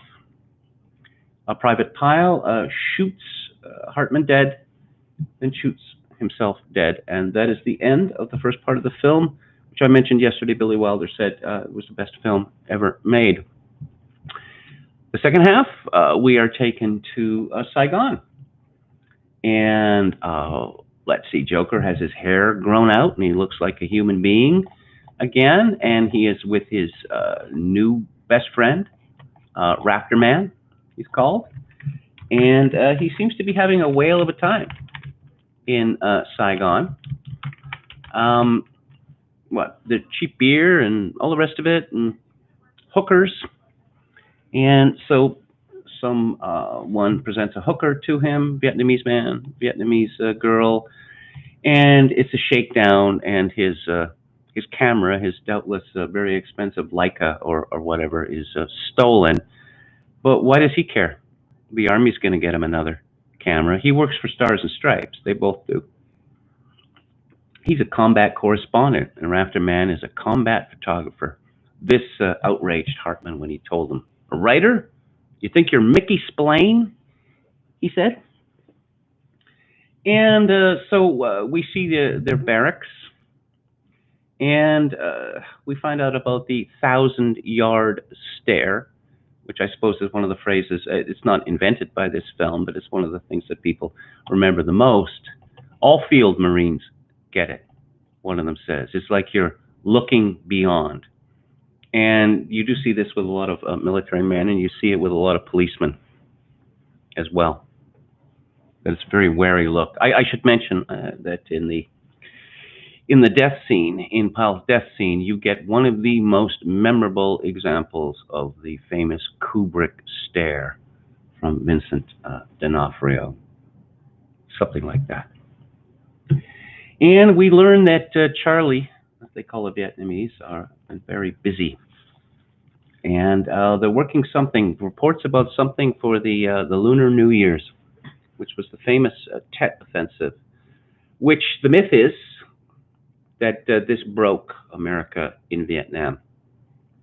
That the city of Hue was captured, and there was a massacre of school teachers and the like by the communists. The U.S. Embassy in Saigon was overrun, and Walter Cronkite famously got on the CBS Evening News and said that the war was unwinnable. Joker's his officer at Stars and Stripes, a very, very amusing fellow, because he makes it clear that he is not a hero. Not a hero at all. They want to hear, people who read Stars and Stripes, they don't want to be depressed, as he says, but no, it's like soldiers, giving candy to Vietnamese children, that sort of thing, and heroic stories, Joker is such a smart ass. You're just, wondering for, when he's going to get his comeuppance in Vietnam. And I guess he does, because with the Tet Offensive,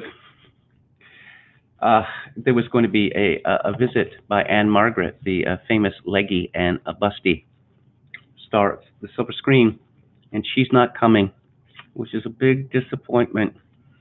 Uh, Actually, the Joker says, "What, is Anne Margaret not coming?" Everyone bursts out laughing, and so his commanding officer says, perhaps, you'd like to, get into it, He says, "How about you?" And he says, "Oh, no, no, no, I've been in this shit. It's too hot, too dangerous, and too many bugs. As of now, my duties require me to be where I belong, in the rear with the gear." And so Raptor Man has been he's been angling to, he wants the 1,000-yard stare. He wants the full Marine experience. And Private Joker, he's not going to let him do it, but he's overruled. And they're in the barracks when the offensive breaks out with an attempt to overrun their base, and we see Joker manning a heavy-mounted machine gun.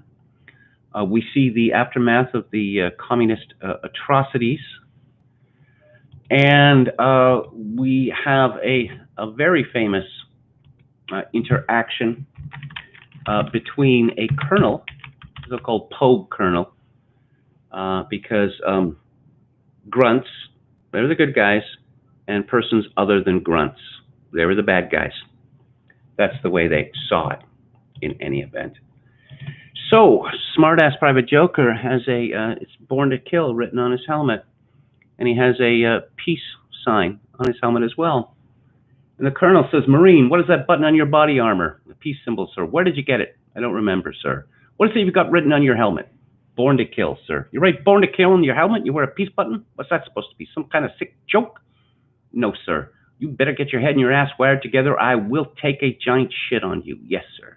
"Now, answer my question, or you'll be standing tall before the man." "I think I was trying to suggest something about the duality of man, sir." "The what?" "The duality of man, the Jungian thing, sir." "Whose side are you on, son?" "Our side, sir." "Don't you love your country?" "Yes, sir." "Then how about getting with the program? Why don't you jump on the team and come on in for the big win?" "Yes, sir." "Son, all I've ever asked of my Marines is that they obey my orders as they would the word of God. We are here to help the Vietnamese because inside every gook there's an American trying to get out. It's a hardball world, son. We've got to keep our heads until this peace craze blows over." That's a very famous speech, and it's always reminded me of the neoconservatives because it's exactly the sort of idiotic thing that they would say. We've already learned from the soldiers being interviewed on television that they have a very low opinion of their South Vietnamese allies because they don't seem to care. And the Army of the Republic of Vietnam, the ARVNs, the old joke about, I can trade you an ARVN rifle, never been shot and only dropped once, that sort of thing. Why are they there? They are there because their government has told them to go there and to kill people. For what reason? Well, apparently something to do with hearts and minds or whatever, but the soldiers don't believe it. In 2001, another Kubrick film, there's a clash between HAL, the computer, and two of the astronauts. And there's a failure of a component which communicates with the Earth. And the question is, who is responsible for it? The computer comes to HAL comes to the conclusion that it is human error. And this is what Full Metal Jacket comes down to. That they have been rebuilt. They've been destroyed and rebuilt as killers. Indestructible men, but they are not indestructible men because of human error. Through a series of misadventures, they get lost, and Private Cowboy is leading the platoon at this point, and he is not a natural leader. He's short, and he wears glasses, and he is not very good at being assertive. And one of their men, 8-Ball, gets hit. Now, this is a classic ruse to bring more soldiers in to be shot by a sniper, and they fall for it. Because despite all of the horrible things an animal mother said about 8-Ball, he's willing to give his life for 8-Ball. And so they just get dragged in one by one, and a scene of terrible horror ensues. They call for an air raid, air support. As far as they know, as Cowboy quite rightly tells them, it is only one sniper. But, it's another example of the sunk cost fallacy. And in the scenes involving the sniper, there is extraordinary use of a close-up, rapid close-up zoom by Kubrick, where you get to see through the eyes of the sniper, which of course is a completely different vantage point from the soldiers looking up to the third floor of this building. Near the end of the film, we discovered that this sniper, who has killed several Americans and struck terror into the heart of this platoon, is a teenaged girl. And I guess the advantage that she has over the soldiers is that she knows what she is fighting for. She is fighting for the independence of her country. And as it turns out, at the moment of decision, Private Jokers, I guess he fails. He jams his rifle, and he pulls out his sidearm, and we see him cowering, and Rasterman comes to the rescue. Joker finally gets his 1,000-yard stare because he insists, over the objections of Animal Mother, that they have to put her to death. And there's a dare there. And we don't know whether Modine is going to be up to it, but it turns out that he is up to it, for he wins something of the admiration of his fellows. Kubrick was famous for editing his films after they'd even been released. And in the case of Full Metal Jacket, there was another scene to follow, the euthanasia, where Animal Mother cuts off the sniper's head with the machete he's been carrying on his back the whole time and parades it around as a trophy. And Kubrick decided that this was too much. And so the film ends with the soldiers. They've done their duty for the day, and they march down to their positions south of the perfumed river, singing the Mickey Mouse Club, which I suppose you could say that it's a rather heavy-handed way of pointing out that most of these soldiers are, they're children or are close to it. But it also speaks to their camaraderie, even though that camaraderie had been gravely wounded in the pointless skirmish that led to the death of 8-Ball and the medic and Private Cowboy. It turns out it is not possible to build indestructible men. This isn't an anti-war film. Kubrick had already made one of those with Paths of Glory in 1957. It's just a film about war. It's just a film about attempting, again, this sort of utopian desire to create indestructible men. I like intense films, and this is one of the most intense films that I have ever watched. It is beautifully shot, acted, and it is uproariously funny, as well as being horrifying in the extreme. Again, one of my very favorite films. Those are my thoughts about Full Metal Jacket. It's assuming that anyone was listening to this, because I'm not getting any quotes. So I am just going to wrap it up without looking at chat, because there's nothing to see. And I'll be back on the air tomorrow at 4 p.m. Pacific, 7 p.m. Eastern. If you'd like to show any part of it, please click on the like button and subscribe to my YouTube channel if you haven't already.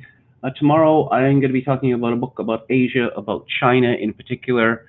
This is by Ralph Townsend, and it is called Ways That Are Dark. If you'd like to support the show, my PayPal address is kevin_grace@hotmail.com.